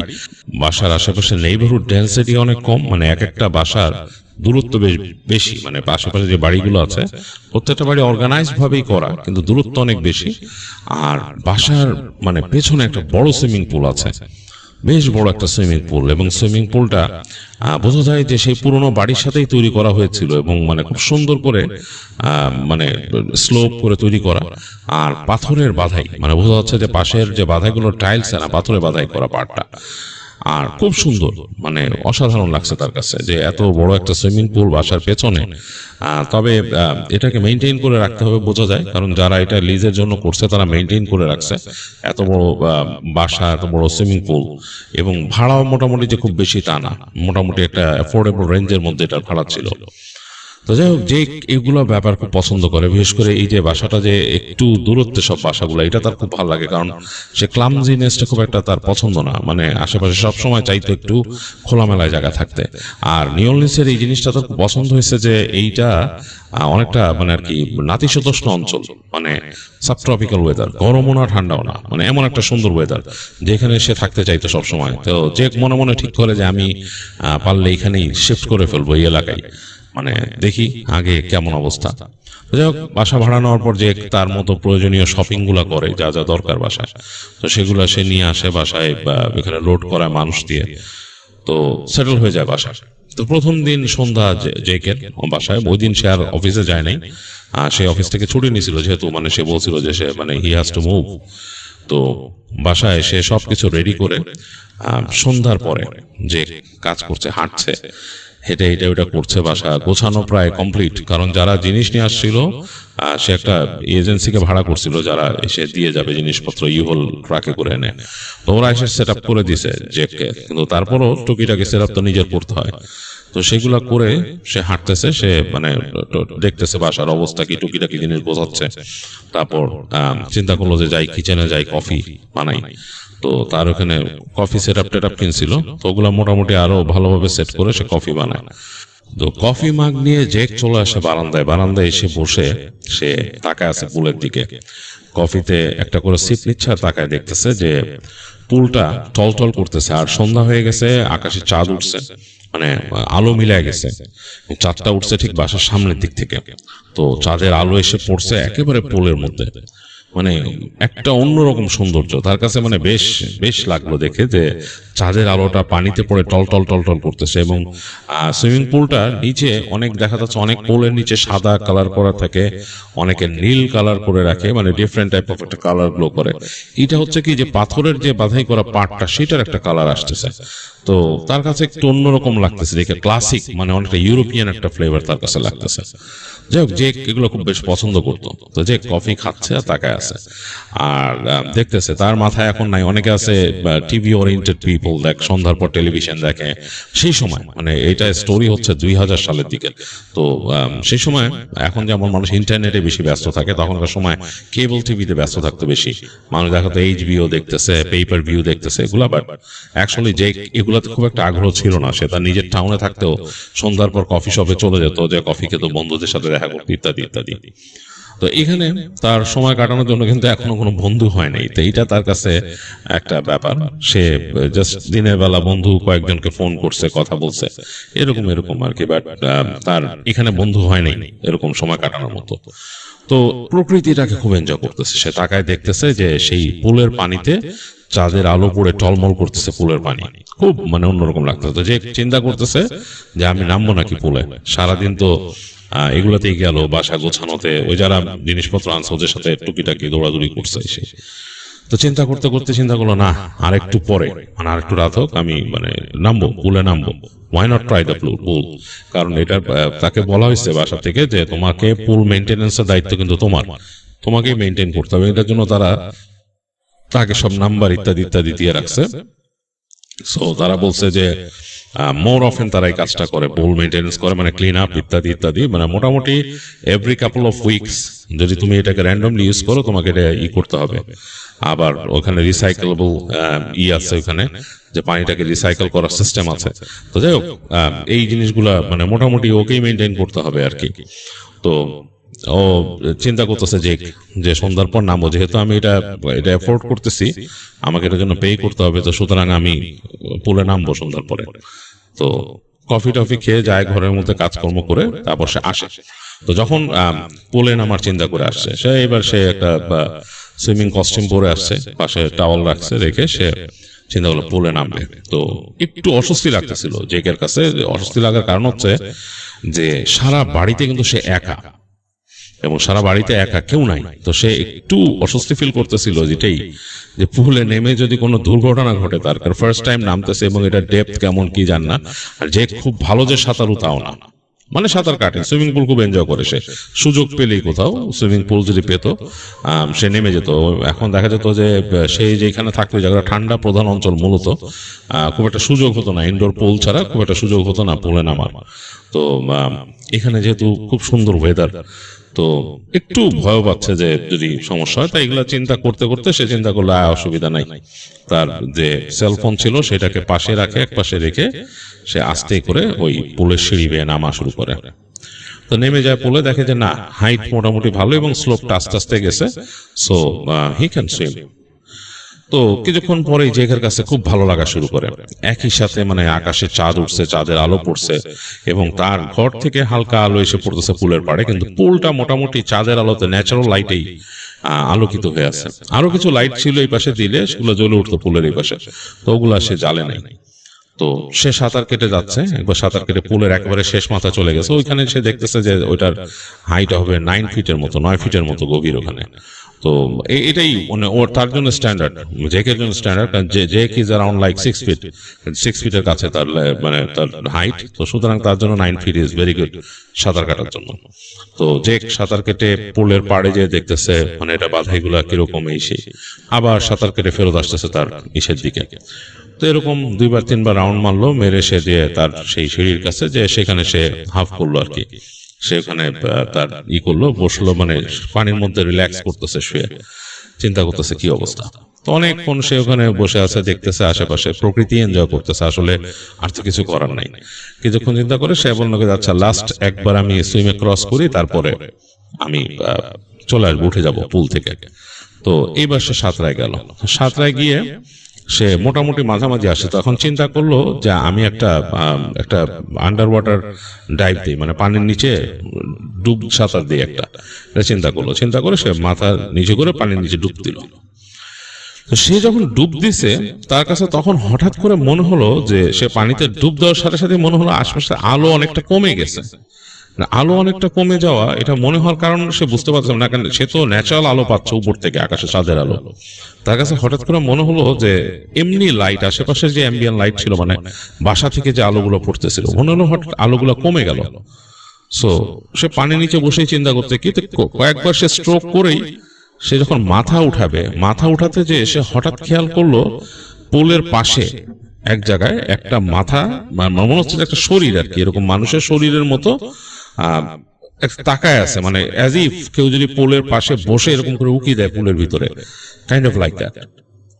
তো জেকের কাছে একটু অস্বস্তি লেগে উঠে, পানির নিচেই সে একটু ভয় পেয়ে যায়, পানির নিচেই তার মানে হার্টবিট বেড়ে যায়। চিন্তা করে কে এটা, মানে আমি তো বাসায় একলা, এখানে তো কেউ ঢোকার নাই, আমি তো ফ্রন্ট এন্ট্রান্স লাগাই দিয়ে আসছি, মানে আসার সময় তো বাসায় ঢুকেই তো দরজা লাগাই দিচ্ছে।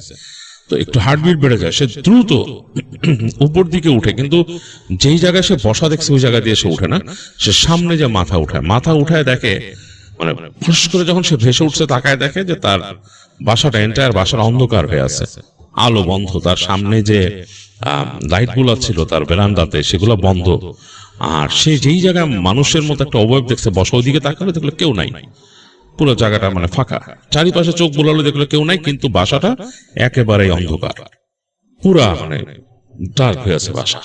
তো জেকের কাছে মানে ভয় লেগে গেল, কারণ সে বাসায় তো একলা। তো কয়েক সেকেন্ডের জন্য তারপর সে চিন্তা করলো আচ্ছা হতে পারে কোনো ব্যাপার আছে, হয়তো কোন একটা সমস্যা হয়েছে বাসায়, দেখি সার্কিট ব্রেকারের কি অবস্থা।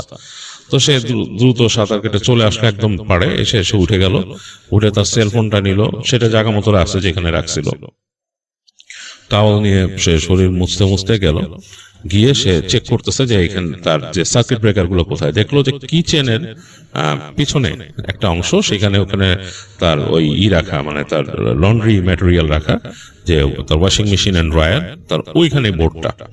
তো অন্ধকার সে সেলফোনের আলো দিয়ে যাচ্ছে যে, কারণ এরকম হঠাৎ করে অন্ধকারে যে এসে তো আর ক্যান্ডেল বের করতে পারবে না, তো সেলফোনের আলো দিয়ে যাচ্ছে, গিয়ে সে ওখানে বোর্ডটা দেখছে যে এখানে আছে, সে জানতো মানে মোটামুটি তাকে প্রথম দিন দেখাইছিল এখানে সার্কিট ব্রেকার্স। তো ওইখানে যে সে দেখলো সার্কিট ব্রেকারের যে মূল সার্কিট ব্রেকারটা যেটা মেইন সুইচটা সেটা নামানো, মানে তার মানে উঠাই দিছে, মানে তার ওইটা বন্ধ করে দিছে, কেউ নামাই দিছে নিচের দিকে। তো যে চিন্তা করলো ঘটনা কি, কে সার্কিট ব্রেকার ফেললো, আবার ভাবলো যে হয়তো কোনো পাওয়ার সার্জ টার্জ আসছে নাকি, মানে হঠাৎ করে এই হইতে পারে, তো সে আবার উঠাই দিল। উঠাই দেওয়ার পর আবার টুস করে লাইট জ্বলে উঠলো চারিপাশে। কিন্তু তার জন্য এটা একটা অস্বস্তিকর ব্যাপার ছিল যে কি ঘটনাটা কি হলো হঠাৎ করে এরকম ভাবতেছে। তো যাই হোক, সে মোটামুটি নিজের মতো যে ওখান থেকে হেঁটে গেল, যে ফ্রেশ হলো, ফ্রেশ হয়ে সে তার মতো ডিনার রেডি করতে লাগলো।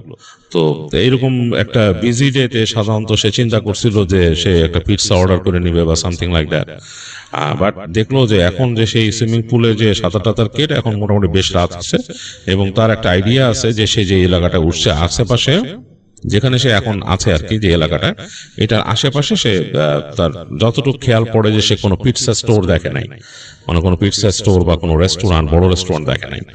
তো মোটামুটি বেশ দূরে হবে, আর তারও ইচ্ছা করতেছে না এখন গাড়ি নিয়ে বের হয়ে যেতে, যে সে ড্রাইভ করে কিছু কিনে আনবে। সো সে চিন্তা করলো যে আমি এখন ঘরে যা পারি বানাই।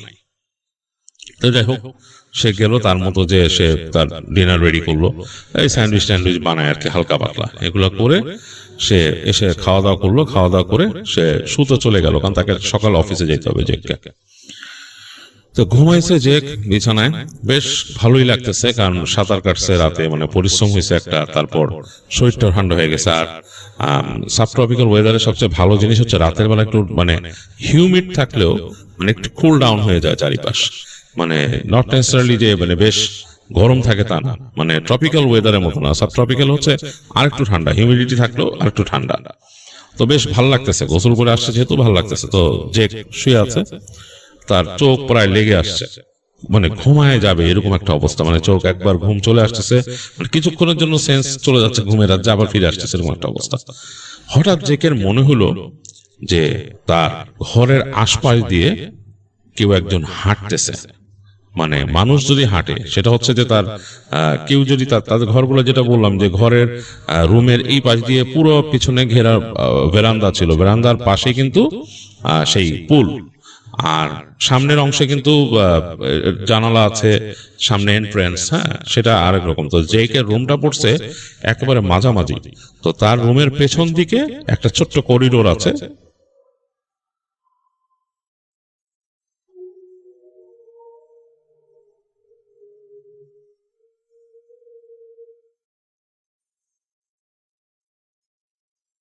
মানে মানে জুতা পরে যদি কেউ হাঁটে এরকম ভাবে হাঁটতেছে, মানে কেয়ারলেস ভাবে, মানে এটা এমন না যে পার্টি পিটিপে হাঁটতেছে চোর বা কিছু একটা।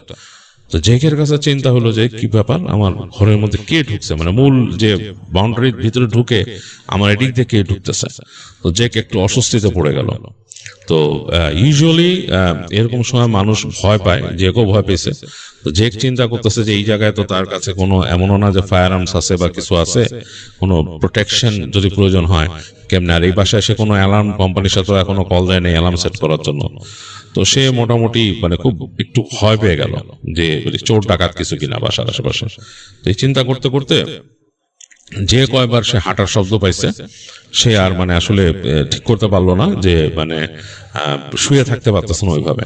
যে আস্তে করে উঠে গেল বিছানা থেকে, উঠে লাইট জ্বালায় না, সে আস্তে আস্তে পা টিপে টিপে জানালার কাছে গেছে, যে দেখতে চায় কে হাঁটে তার ঘরের কাছে।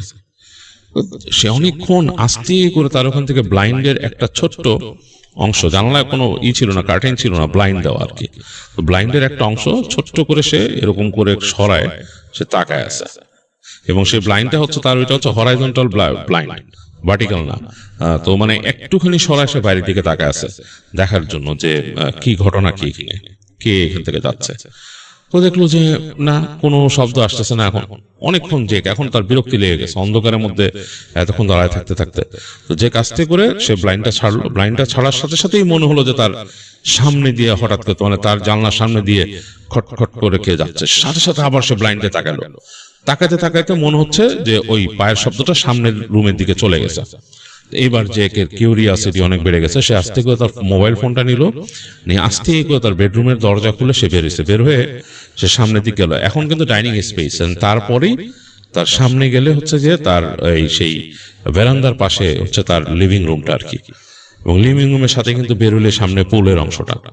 তো সে আস্তে করে লিভিং রুমের পাশ দিয়ে গেছে, যে দেখতে লিভিং রুমের যে জানালা যেটা পুল সাইডে, সেটার সেই ভার্টিক্যাল ব্লাইন্ড সে আস্তে করে ফাঁক করে দেখতে, কারণ সে একটু আগে শব্দ পাইছে এখানে, দেখলো যে কোনো কেউ নাই, নোবডি ইজ হিয়ার, মানে পুরা পুলের পাশটা, এবং সে পুলটা চোখে পড়তেছে, এবং চাঁদটা তখন আরো অন্যদিকে হেলে গেছে, পুরাপুরি মনে হচ্ছে একদম সরাসরি সেই ইটা পড়তেছে, মানে চাঁদের আলোটা একেবারে সরাসরি এসে পুলের মধ্যে পড়তেছে, চাঁদের প্রতিবিম্ব।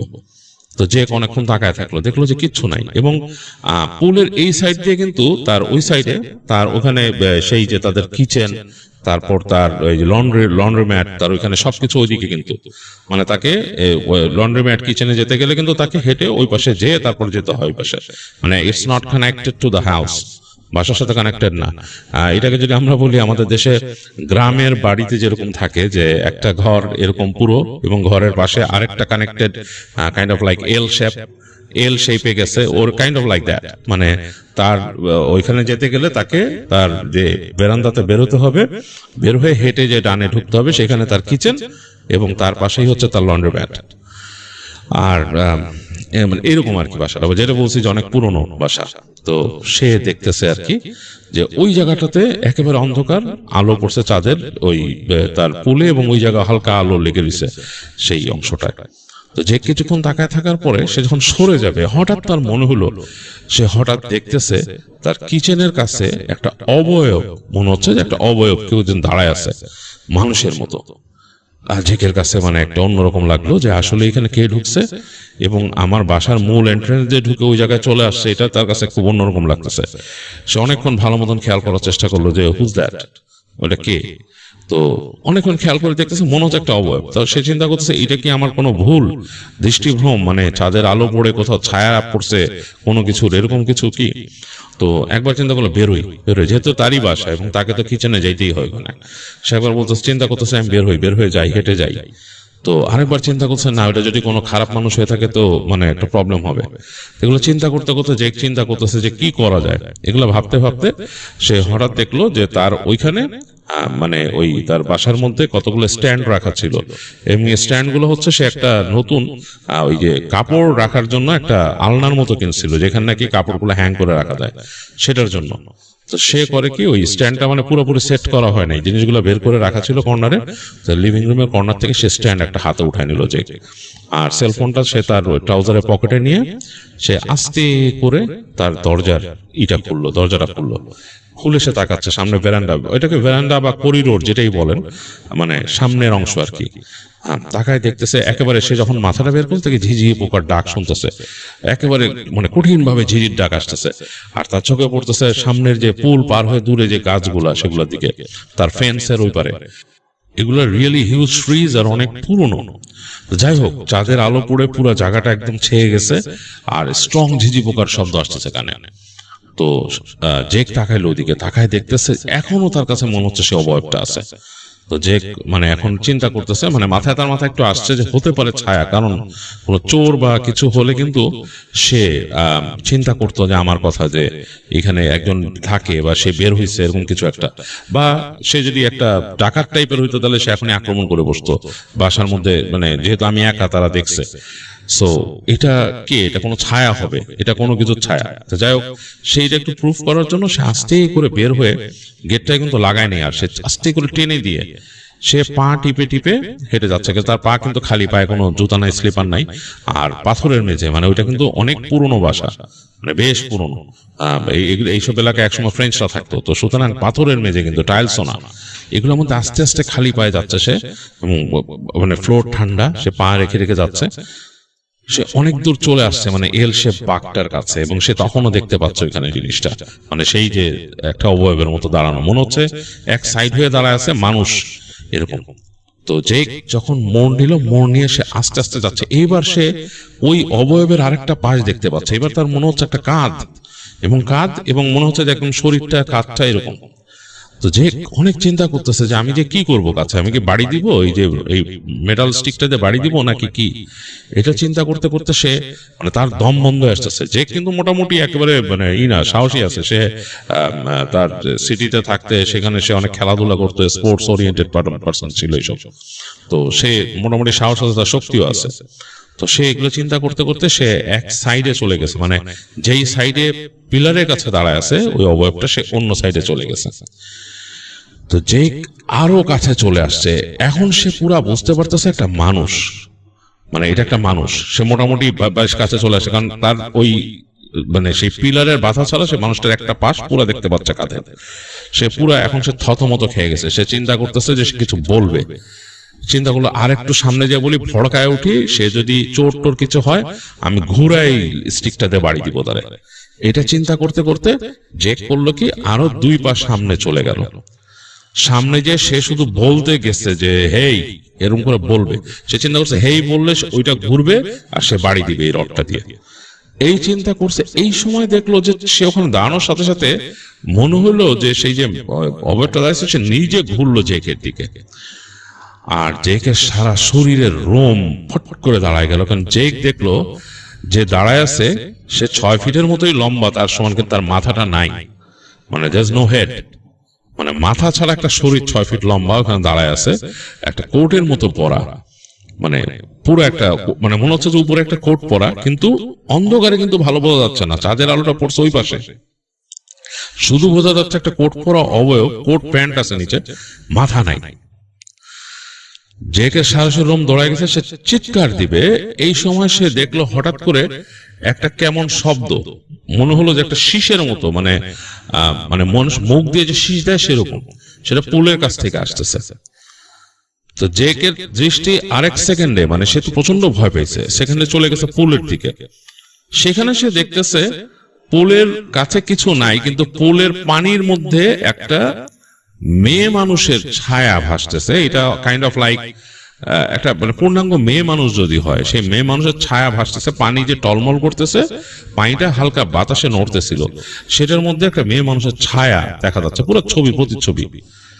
তো যে মাথা তার মানে মানে খারাপ হয়ে গেছে, সে মানে উইদিন মিলি সেকেন্ডে সে আবার তাকাইছে সামনের সেই আকৃতিটার দিকে, যেখানে সে মানে দেখছিল সামনে, তাকায় দেখে ওইটা নাই, ভোজবাজির মতো একদম পুরা গায়েব, নাই ওখানে। মানে it's a matter of fraction of A second actually, মানে 1 সেকেন্ডের ফ্র্যাকশন অফ এ সেকেন্ড সামনের সেই ইটা নাই, অবয়বটা নাই। মানে ওই সময়ের মধ্যে সে আবার তাকালো পুলের দিকে, দেখলো যে সেই যে সে প্রতিচ্ছবি দেখছে পানিতে সেটাও নাই।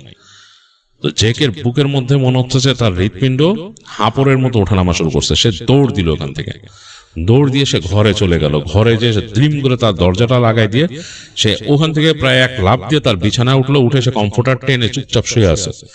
প্রচন্ড ভয় লাগতেছে জেকের। সে ছোটবেলা থেকে অনেক কথা শুনছে মানুষের কাছে, ভূতের ছবি দেখতো, সিনেমা দেখতো, মানুষের কাছে এই ডিমনিক পজেশন সম্বন্ধে শুনছে এগুলো, বাট এই ধরনের একটা মানে জিনিস সে নিজের চোখে দেখবে সেটা সে কখনো মনে করে নাই যে এরকম একটা জিনিস দেখবে। সে ভাবতেছে এটা কি, মানে মাথা ছাড়া একটা মানুষ দেখলাম আমি, আবার মানুষটা 1 সেকেন্ডের মধ্যে না, পুলের মধ্যে আবার একটা প্রতিচ্ছবি মানুষের। সো এগুলো চিন্তা করতেছে, জেক প্রচন্ড ভয় পাইছে এবং সে একসময় আসলে ভয় ঘুমায় গেছে, আর কিছু খেয়াল নাই। সকাল হয়েছে, সকালবেলা সে উঠে তার হঠাৎ ঘুম ভাঙলো, তার মনে করতে চেষ্টা করলো যে আমি মনে করলো আমি তো নতুন বাড়িতে আছি। দিনের বেলা সিচুয়েশন ডিফারেন্ট, আলো আসছে ঘরের ভেতরে, একটু অন্যরকম লাগতেছে। সে উঠে কমফোর্টার রাখলো এবং নতুন সবকিছু তার কাছে, এবং একটা নতুন নতুন গন্ধই আছে ঘরের ভেতরে। তো উঠে সে বেরোয়, সে আস্তে করে রেস্টরুমে গেল, ফ্রেশ হলো, বেরোলো। তার অফিসের টাইম হয়ে গেছে, সে তাড়াতাড়ি রেডি হয়ে বেরিয়েছে। যে সে গাড়িতে উঠছে আর চিন্তা করতেছে যে কি হলো কালকে রাত্রে, ব্যাপারটা কি। তো সে অফিসে যাওয়ার পথে চিন্তা করতেছে, রাস্তাঘাট দেখতেছে এখানে যে বেশ ফাঁকা ফাঁকা বাড়ি ঘরে মাঝে অনেক গাছ আছে, পুরনো গাছ। এলাকাটা অনেক পুরনো আসলে, এটা নাকি প্রায় 100-150 বছরেরও বেশি পুরনো একটা জায়গা, যেখানে একসময় ফ্রেঞ্চরা বসবাস করছিল এই জায়গায়। তো সে অনেক এটা সম্বন্ধে শুনছে যে এই এলাকায় ফ্রেঞ্চরা বসবাস করতে এক সময়। তো সে তাড়াতাড়ি অফিসে গেল এবং অফিসে তাদের অলরেডি লেটে পৌঁছাইছে, নতুন আসছে, এখনই লেট শুরু হয়ে গেল সমস্যা। তো কাজে জয়েন করলো। তো ওইখানে তার এক কলিগের সাথে পরিচয় হয়েছে তার, সে হচ্ছে কৃষ্ণাঙ্গ একজন কলিগ।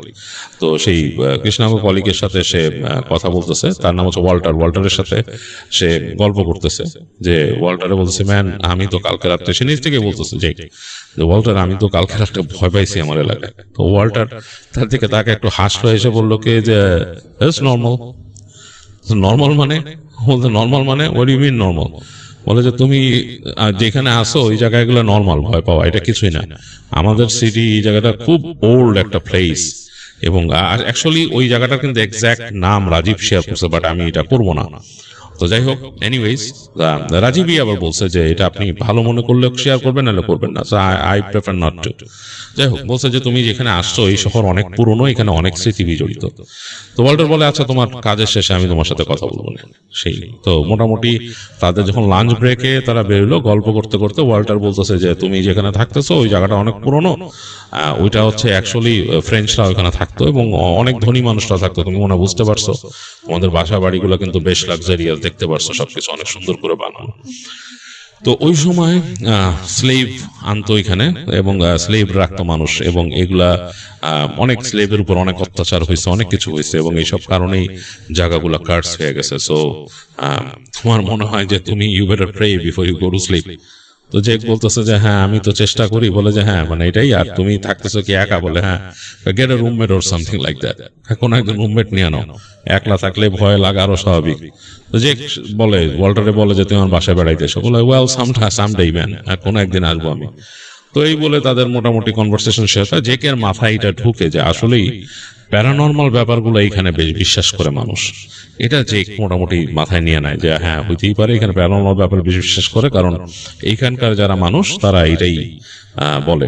যে ব্যাক করে ওই দিন, তো ব্যাক করতে করতে যথারীতি তার সন্ধ্যা হয়ে যায়। সে ওই দিন আসার সময় সে একটা ফাস্ট ফুডে ঢুকে ম্যাকডোনাল্ডস থেকে খাবার চাবার কিনে, মোটামুটি সে চিন্তা করে আজকে আর কোনো রেস্টুরেন্টও যাবো না, ফাস্ট ফুড স্টোর থেকে খাবার কিনে ব্যাক করে আসে। এসে বাসায় বসে ঢুকে ফার্স্টে খাওয়া দাওয়া করে টেলিভিশন দেখে অনেকক্ষণ। সে কথা বলে তার টাউনে, বাল্টিমোরে যেখানে তাদের বাড়ি, সেখানে কথাবার্তা বলে টুলে তারপরে এখন চিন্তা করে যে ঘুমানোর সময় রাত হয়ে গেছে। আজকে আর সে পুলে যায় নাই, পুল সাইডেও যায় নাই, বসেও নাই এখানে, মানে ওই জায়গাটাকে অ্যাভয়েড করছে। সে চিন্তা করে যে আমি ঘুমাই যাই। তো রাত্রেবেলা সবকিছু গোছারে ঘুমাইতে গেছে। ওই গত দিনের মতো ঘুমাচ্ছে হঠাৎ করে তার আজকে মনে হচ্ছে তার ঘরের ভেতরে, মানে তার যে এখন যে মূল যে তার মানে ঘরটা আর কি, যেখানে তার লিভিং রুম, তার বেডরুম, তার ছোট্ট একটা স্পেস আছে ওখানে, সে মানে একটা ছোট কাইন্ড অফ লাইক কি বলে কফি কর্নারের মতো আছে, সেখানে বাথরুম আছে, মানে এই পুরা মূল যে ইটা আর কি কম্পাউন্ড আর কি, এটার ভিতরে মনে হচ্ছে কেউ একজন আছে। মনে হচ্ছে লিভিং রুম থেকে কেউ হেঁটে ওদিকে চলাফেরা করতেছে, জাস্ট লাইক নর্মাল মানুষ যদি চলাফেরা করে সেরকম। তো জেকের কাছে একটু কেমন লাগলো যে কালকে শব্দ শুনছি বাইরে, আজকে শুনতেছি ভিতরে, ঘটনা কি? তো সে চিন্তা করে যে না আজকে আর আমি বেরোবো না, কারণ এইখানে কোনো মানুষজন আমি দেখি নাই। সো হইলে প্যারানর্মাল হবে, আই ডোন্ট কেয়ার, আমি ঘুমায় যাই। আমি দেখি কালকে অ্যালার্ম কোম্পানিরে কল দিতেছি, কল দিয়ে আমি অ্যালার্মের ব্যবস্থা করতেছি বাসায়, কি ব্যাপার চিন্তা করতে যে মানে মোটামুটি সে মানে একেবারে টাইট হয়ে পড়ে থাকলো, আর সে রুমের থেকে বেরোবে না। তার রুম তো লক করা, মানে ভিতরে বটন চাপতে আর কি ঢুকে। তো যে ঘুমায় পড়ছে, কতক্ষণ ঘুমাইছে বলতে পারবে না, হঠাৎ করে তার ঘুম ভাঙছে। ঘুমটা অদ্ভুত একটা অনুভূতির কারণে ঘুম ভাঙছে। তার কাছে মনে হইতেছিল সে স্বপ্নে দেখতেছে কোন একটা জায়গায়, সে দেখতেছে যে কাউকে প্রচন্ড বকাঝকা করা হইতেছে, এরকম জিনিস, কোন একটা পুরুষ কণ্ঠ খুব বকাঝকা করতেছে কাউকে, মানে খুব মানে হার্শলি বকাঝকা করতেছে সেরকম শব্দে। তো এই মানে সেই ওই স্বপ্নটা দেখতে দেখতে তার ঘুম ভাঙছে। ঘুম ভাঙার পর সে দেখতেছে সে তার ঘরে, সে বুঝতে পারে মানে কয়েক সেকেন্ডের জন্য সে আসলে বুঝতে পারে না, সে ইউজ টু না এখানে থেকে, কয়েক সেকেন্ডের মধ্যে সে বুঝতে পারছে যে হ্যাঁ আমি আমার নতুন বাসায় আছি। এবং বাসার মধ্যে তার পাশে যে তার বেড সাইড ল্যাম্প আছে সেটা বন্ধ, তার জানলার ভার্টিক্যাল দিয়ে হালকা আলো এসে ঘরের মধ্যে পড়ছে, কার্পেটের মধ্যে, মানে একদম লাইট একটা চাঁদের আলো এসে পড়ছে, সেটাতে যতটুকু আলোকিত হয়ে আছে। তো সে চিন্তা করছে আমার ঘুম ভেঙে গেল কি দুঃস্বপ্ন দেখে। সো এগুলো চিন্তা করতেছে, হঠাৎ করে তার মনে হলো তার ঘরে তার পায়ের থেকে একটু সামনে একটা মানুষের মতো অবয়ব দাঁড়ানো, মানে পুরো মনে হচ্ছে একটা মানুষ ওখানে দাঁড়ায় আছে। তো যে চিন্তা করতেছিল যে মানে সে কিছু একটা বলবে, কিন্তু সে পরবর্তী সেকেন্ডে এতটাই ভয় পাইছে যে তার মুখ দিয়ে কোনো শব্দ আসতেছে না, কারণ সে তো পুরো সিচুয়েশনটা বুঝতেছে যে তার ঘর লাগানো, তার এখানে কে আসবে, এখানে কেউ আসার কথা না, মানে এটা কোনো একটা সুপার ন্যাচারাল বিং। তো যে মনে মনে সে সাথে সাথে সে সৃষ্টিকর্তাকে স্মরণ করার চেষ্টা করে, মানে মনে মনে সে সৃষ্টিকর্তাকে স্মরণ করতেছে যে গড সেভ মি, আর সে আস্তেই করে হাতটা নিয়ে তার বুকের মধ্যে সে ক্রস রাখতেছে আর মনে মনে সেটা বলতেছে, মানে ভয় পাচ্ছে প্রচন্ড। হঠাৎ সে দেখলো যে সেই অবয়বটা আস্তে আস্তে মুভ করে সামনে আসতেছে, তার আস্তে আস্তে এমন একটা জায়গায় দাঁড়াইলো যেখানে নাকি ওই যে ব্লাইন্ডের নিচ দিয়ে যে হালকা আলো আসতেছে, সে আলো হালকা সেই জায়গাটা দেখা যায়, মানে আচ্ছা ভাবে দেখা যায়, আলো অন্ধকার অন্ধকার তো শুয়ে আসছে চোখে। সে দেখতেছে একটা অবয়ব দাঁড়ায় আছে, মনে হচ্ছে কোনো একটা মানুষ গাউন পরা, মানে গাউন পরা মানে মহিলা হবে, কোন একটা মহিলা দাঁড়ায় আছে সেখানে। এবং সে এটাও বুঝতে পারতেছে মহিলার মাথা ভর্তি চুল আছে এবং চুলগুলা এলোমেলো হয়ে আছে, মানে একেবারে ডানে বামে পড়ে আছে, এবং মহিলার শরীরে কিছু দেখা যাচ্ছে না অন্ধকারে, মানে একেবারে ডার্ক। তারপর হঠাৎ করে একটা সে চাপা শব্দ শোনে, একটা মানে কেমন যেন একটা গোঙানির মতো, ও এরকম একটা গোঙানির মতো শব্দ। মানে যে এত পরিমাণে ভয় পায়, সে ভয়ের চোটে তার বিছানার যে কমফোর্টার এগুলো সে চেপে ধরে হাত দিয়ে, সে আসলে সহ্য করতে পারতেছে না এই জিনিসটা, ভয়ে। এখন সে কি করবে, সেটা রিয়াক্ট কি করবে সেটা বুঝতে পারতেছে না। এই ধরনের রিফ্লেক্সে সাধারণ হলে মানুষ অন্য কোনো মানুষ দ্বারা আক্রান্ত হলে মানুষ করে আক্রমণ করে বসে, অথবা দৌড় দিয়ে কোথাও পালানোর চেষ্টা করে। এখন তো পালানোর মতো কোনো জায়গা নেই। সে যে জিনিসটা শুনতেছে এটা তার সামনে দাঁড়ায় আছে একটা প্যারানর্মাল কোনো ব্যাপার, যে আসলে কোনো রিয়াকশন করতে ভয়ে সে আঁকড়ায় ধরতেছে তার কমফোর্টার, তার বিছানার এইগুলা এই আঁকড়ায় ধরে চুপচাপ শুনতেছে, আর সে মানে শক্ত হয়ে যাচ্ছে। এবং সে মনে মনে চিন্তা করতেছে যে আমি যদি ঘুমায় যেতে পারতাম। সে দেখলো ওই শব্দটা আরো কাছাকাছি চলে আসলো, তার একেবারে কাছাকাছি চলে আসলো। এই সময় সে শব্দ পেল তার বাসার বাইরে আবার শব্দ হচ্ছে, সেই যে কেউ হাঁটতেছে এবং এবার জোরে পায়চারি করার মতো। তারপর সে হঠাৎ দেখলো সেই যে অবয়বটা ওখানে ছিল শ্যাক করে বের হয়ে গেল ওখান থেকে, নাই মানে তার রুম থেকে মনে হলো দরজা ভেদ করে চলে গেল, মানে দরজার মধ্যেও কোনো বাধা হইলো না এটা। তো জেকের তো অন্তরাত্মা শুকায় গেছে, সে ভয় একদম শুটায় গেছে, সে আর কিছু বলতে পারতেছে না, সে ভয়ে চুপচাপ হয়ে দিছে। তো কিছুক্ষণ যখন এরকম পার হয়েছে, সে হঠাৎ করে একটা চিৎকার শুনলো, একেবারে নারী কণ্ঠের চিৎকার, প্রচন্ড তীক্ষ্ণ স্বরে চিৎকার। মানে এই চিৎকার মানে তার রুমের, তার কিন্তু মূল ঘরের বাইরে হচ্ছে তার সেই কিচেন আর লন্ড্রিমের যে কম্পাউন্ড, সেইখান থেকে আসতেছে একদম এই পর্যন্ত তীক্ষ্ণ, মানে মনে হচ্ছে যে কাউকে মানে এমন ভাবে আঘাত করছে যে চিৎকার করে উঠছে। তো যে প্রচন্ড ভয় পায় এবং সে চুপচাপ অনেকক্ষণ থেকে তারপর সে আস্তে করে তার বেড সাইড ল্যাম্পটা জ্বালায় তার সেলফোনটা নিয়ে সে কল দেয়, এবং সে কল দেয় হচ্ছে তার এক ফ্রেন্ডকে, তার ফ্রেন্ড সেই বাল্টিমোরে থাকে, তারে কল দেয়। তাকে কল দিয়ে অনেকক্ষণ রিং হওয়ার পর সে ধরার পর ঘুম কণ্ঠে বলতেছে, কিরে কি অবস্থা এত রাতে? তো যে তখন বলতেছে যে আমি আসলে সমস্যা পড়ছি ফ্রেন্ড, এইখানে মনে হচ্ছে যে আমি কোনো প্যারানর্মাল সমস্যায় পড়ছি। তো তার ফ্রেন্ড একটু অবাক হয়, বলে যে হ্যাঁ বাসায় উঠছি, উল্টা পাল্টা জিনিসপত্র করতেছে, সে বলে এই ব্যাপারটা। তো তার ফ্রেন্ড বলে যে এখন তো আসলে কিছু নাই, তুমি মানে সিক হেল্প ফ্রম গড, তুমি মানে সৃষ্টিকর্তার নাম নাও আর তুমি রাত্রেবেলা ঘুমায় যাওয়ার চেষ্টা করো, আসলে কিছু করার নাই এখন, এগুলা তো আমাদের কন্ট্রোলের বাইরে। তো তার ফ্রেন্ড এতটুকুই তারে বলে। তো সে তারপর ফ্রেন্ডের সাথে আলাপ করে রেখে দিয়ে জ্যাক ঘুমায় যাওয়ার চেষ্টা করে, এবং একটু পরে মানে যার ঘুম যখন চলে আসছে এই সময় সে প্রচন্ড আর্তনাদ শুনে আবার, এবং এইবার হচ্ছে তার ঠিক জানালার কাছে, তার রুমের জানালার কাছে মহিলার কণ্ঠে, মানে একটা মানে মহিলা মানে কেমন জানি চিৎকার করতেছে, এরকম একটা অবস্থা। তো যে খুব ভয় পেয়ে যায় এবং তারপরে কান্নার শব্দ শুনতে থাকে, একেবারে মনে হয় যে তার ঘরের কর্নারে বসে কোনো একটা মহিলা কাঁদতেছে। এবং এইটা যে এত ভীতিকর, মানে যে আসলে মানে ঘুমের চেষ্টা করতেছে, হঠাৎ করে তার মনে হয় যে কান্নার শব্দটা আস্তেই করে শুরু হয়, এবং মানে একেবারে অ্যানোয়িং পর্যায়ে বোঝা যায় কান্নার শব্দ, এবং এই অ্যানোয়িং অবস্থাতেই যে ঘুমা যায়, আসলে তার কিছু করার থাকে না। তো কাল পরদিন অনেক বেলা করে জেকের ঘুম ভাঙে, এবং ঘুম ভাঙে যে বেলা করে, সে আসলে শরীর নাড়াইতে পারতেছে না, তার সারা শরীরে ব্যথা করতেছে। তো উঠে উঠে দেখতেছে যে একদম ম্যাজ ম্যাজে শরীর নাড়াইতে পারতেছে না জ্যাক। অনেক কষ্টে সে উঠে সে ড্রেস হয় এবং সে তারপর আস্তে করে বের হয়ে যায় অফিসের দিকে। তো অফিসে যে বলে যে মানে তার যে বসে বলে যে আমার একটু সমস্যা হইতেছে এই ব্যাপার, আমার বাসাটায় মনে হয় কিছু এরকম স্পুকি প্রবলেম আছে, প্যারানর্মাল সমস্যা আছে। তো তার বস শুনে তার বস কথাবার্তা শুনে বলে যে আমি তোমার এক কাজ করি, তোমারে বলি এখানে সাইকিক আছে, সাইকিকের সাথে দেখা করো। যাই হোক, তার বস তাকে ওকে সাইকিকের অ্যাড্রেসটা দিয়ে দেয় যে কোথায় আছে, এবং সে খুঁজে বের করে সাইকিকের নাম্বারটাও তারা দেয়। তো যে অফিস থেকে বেরোনোর আগে ওই নাম্বারে ফোন করে লোকটার সাথে কথা হয়। লোকটাকে সে বলে যে এরকম তার বসের কথা বলে। তো লোকটা বলে ঠিক আছে তুমি আসো।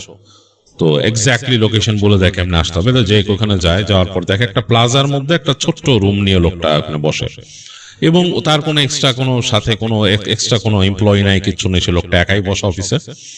তো যে লোকটার নাম হচ্ছে জর্জ, এবং সে মানে এটা একটা ছদ্মনাম, লোকটার নাম জর্জ, ছদ্মনাম। সে একজন কৃষ্ণাঙ্গ, এবং সে অনেকক্ষণ তাকায় থাকে জেকের দিকে। তাকায় থেকে বলে যে তোমার মধ্যে আমি একটা লক্ষণ দেখতেছি, যেটা হচ্ছে তোমার উপর দৃষ্টি আছে। ওখানকার তুমি যেখানে আছো সেখানে কোনো ইভিল স্পিরিট আছে, এবং সেটা দৃষ্টি আছে তোমার দিকে, এবং আমি আরেকটা ভালো স্পিরিট দেখতে পাইতেছি, সেটারও তোমার দিকে দৃষ্টি আছে। এনিওয়েজ তুমি বলো, তোমার ঘটনা বলো। তো জেক তখন বলে যে আমি এরকম যেখানে উঠছি এরকম ভাবে আমি দেখি এই সমস্যা। তো তখন জর্জ বলে যে তাহলে তো তোমার সমস্যাটা অনেক মানে কঠিন, কারণ তুমি তো এখন ওখান থেকে সরতে পারতেছো না, যেহেতু তুমি বাসায় লিজ নিস এবং বাসায় উঠছো, অল অফ এ সাডেন তোমার পক্ষে মুভ করা সম্ভব না। বলে না, আমি তো এখানে উঠছি, এখন তো এইভাবে তো কিভাবে মুভ করবে, আমি এই সিটিতে একদমই নতুন, আমার এমনও না যে ফ্রেন্ডস রিলেটিভস অনেক কিছু আছে এখানে এসে। তো জর্জ বলে যে আচ্ছা আমি তোমার সাথে আজকেই যাবো তোমার সাথে, তোমাকে হেল্প করার চেষ্টা করবো আমি। তো যে খুশি হয়ে যায় খুব, বিকজ মানে সে আজকে যদি কোনো সাইকিক না হয়, যদি এমনি কোম্পানিও তার সাথে আসতো গল্প করতে আড্ডা দিতে, সে খুশি হয়ে যেত। যে মনে মনে চিন্তা করতেছে কেউ আসলে যদি ফ্রিও থাকতে যেত তার এখানে, সে ব্যবস্থা করে দিত থাকা। আর এখান তো সাইকিক তার সাথে আসতেছে জাস্ট সমস্যার সমাধান করতে। যাই হোক, তো সাইকিক লোকটা তার সাথে আসে। তবে জেকের সাইকিক সম্পর্কে আগে ভ্রান্ত অনেক, সে চিন্তা করতো আর কি, অনেক রকম চিন্তা করতো। সে পুরোপুরি সাইকিক ব্যাপারগুলোতে আসলে খুব একটা বিশ্বাস ছিল না তার। তো তারপরে যেহেতু তার বস বলছে যে তুমি সাইকিকের হেল্প নাও, আসো, তো ওই লোকটা তার সাথে রওনা দিল, গাড়িতে উঠলো জেকের সাথে। সে বললো যে আমি তোমার গাড়িতে ট্রাভেল করি, আমার গাড়ি থাক, তুমি আমাকে কালকে ড্রপ করবো অফিস যাওয়ার সময় এখানে। বলো আচ্ছা। তো সাইকিকের সাথে সে বসছে তার গাড়িতে, এবং তারা রওনা দিচ্ছে। যে সাইকিক তার জিনিসপত্র, একটা ব্যাগ আছে, ব্যাগ নিয়ে আসতেছে। তো সে বলতেছে জেককে, জেক তোমার সাইকিক সম্বন্ধে আইডিয়াস কিরকম? তো জেক বলতেছে তোমার সত্যি কথা বলি, অ্যাকচুয়ালি আমি এগুলোর উপর বিশ্বাস করতাম না। তো বলে তাহলে তুমি কেন আসলা? তো সে বলতেছে যে আমি আসছি আসলে আমার বস আমাকে বলছে, আর আমার কাছে আসলে আর কোনো অপশন নাই। এখন সেকেন্ড অপশন হচ্ছে কোনো চার্চে যে এইসব বলা, বাট ফার্স্ট অফ অল আমাকে বুঝতে হবে ঘটনাটা কি এখানে। যাই হোক, বলে যে শোনো আমি তোমার একটা কথা বলি। সে সাইকিক বলতেছে তাকে, জর্জে, সে বলতেছে যে আসলে আমি হচ্ছি, আমার বংশ আসছে হচ্ছে আফ্রিকার থেকে, এবং ওইখানে আমরা কিছু জিনিস প্র্যাকটিস করতাম। সেটা হচ্ছে আমাদের ওইখানকার আমাদের রিলিজন বা আমাদের নিজস্ব কিছু প্র্যাকটিস আছে, সেগুলো হচ্ছে এক ধরনের কাইন্ড অফ, তোমাদের ভাষায় যদি ম্যাজিক বলো, ম্যাজিক টাইপেরই যদি বলো সেখানে আছে। এবং এর মধ্যে একটা জিনিস হচ্ছে ভুডু। তো জেক বলতেছে ভুডু সম্বন্ধে আমি জানি, ভুডু তো হচ্ছে ম্যাজিক বা মানুষকে ক্ষতি করার ম্যাজিক। বলতেছে no, it's entirely not like that.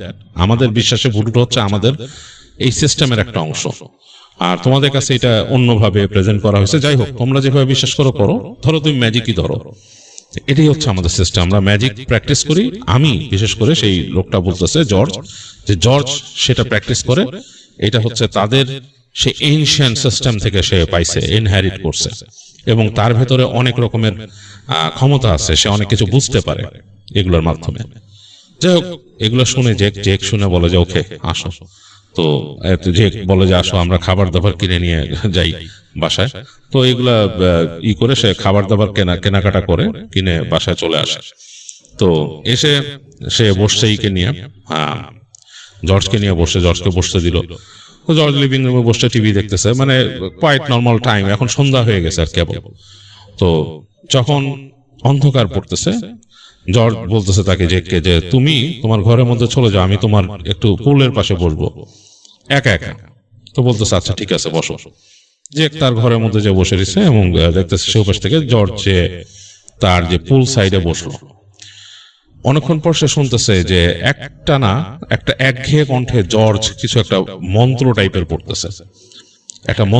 পড়তেছে, মানে সে খেয়াল করতেছে, মানে তখন কিন্তু অলরেডি অন্ধকার হয়ে গেছে, একটা মন্ত্র পড়তেছে টানা কণ্ঠে, কেমন জানি সেটা সে পরিচিত না, মানে যে এই ভাষাটার সাথেই পরিচিত না, ভাষাটাই তার কাছে মনে হইতেছে অন্য ধরনের ভাষা, মানে একটা অন্য কোনো মানে কাইন্ড অফ লাইক ট্রাইবাল ভাষা মন্ত্র পড়তেছে। তো জেকের মানে খুব উৎসাহ হলো দেখার। জেক আস্তে আস্তে উকি দিয়ে লিভিং রুমের পাশ দিয়ে দেখতে দরজা খোলা, দেখতেছে পুলের পাশে একটা চেয়ারের মধ্যে বসে আছে জর্জ, তার হাতে একটা পুতুল, এবং সে পুতুল নিয়ে কি মন্ত্র পড়তেছে, এবং কালো রঙের একটা পুতুল। জেকের কাছে কেন জানি ভয় লাগলো জিনিসটা দেখে, যে মনে হলো যে এটা কেমন একটা মানে অশুভ টাইপের একটা জিনিস মনে হলো তার কাছে। তো জেক যখন তাকে আছে কিছুক্ষণ পর মনে হলো জর্জ জেকের উপস্থিত যা বুঝছে। তো জর্জ আস্তে করে মাথাটা ঘুরাইলো পিছন দিকে একদম দরজার দিকে, এবং সে চোখ পড়লো জেকের উপরে। সে দেখতেছে জর্জের চোখ মুখ পুরাপুরি অন্যরকম, মনে হচ্ছে জর্জের পুরা চোখের সাদা অংশটা কালো হয়ে গেছে এরকম লাগতেছে, এবং মুখের মধ্যে তার যে ঠোঁটগুলা সেগুলোর কালার অন্যরকম হয়ে গেছে।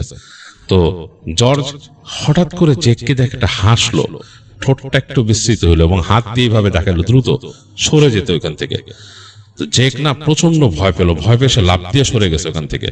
তখন দেখলো যে জর্জ হাসতেছে, কেমন যেন একটা হাসি ভেতর থেকে, হাসি দিয়ে সে ঘুরে আবার সেই পুতুল নিয়ে আবার সেই মন্ত্র পড়তেছে। অনেকক্ষণ কিন্তু হয়ে গেছে, প্রায় মোর দেন 1-1.5 ঘন্টা ধরে সে পড়তেই আছে পুঁথির মতো। জেকের কাছে সেই শব্দটা মানে একঘেয়ে লাগা শুরু করছে। সে চুপচাপ বসে থেকে একসময় সে তার সোফার উপরে কমফোর্টার এনে সারা শরীরে পেঁচায় বসে আছে, মানে সে আসলে মানে কেমন জানি একটা ভয় ফিল করতেছে। এই সময় সে দেখলো যে হঠাৎ করে মনে হলো যে তার বাসার আশেপাশের পরিবেশটা কেমন চেঞ্জ হয়ে গেল। এটা তার কাছে একটা অ্যাবনর্মাল একটা জিনিস মনে হচ্ছে, মনে বাসার পরিবেশটাই চেঞ্জ হয়ে গেছে। এটা মানুষ দৃশ্য তো ফিল করে কিভাবে, সেই ফিলটা সে পাচ্ছে কিন্তু দেখতে পাচ্ছে না।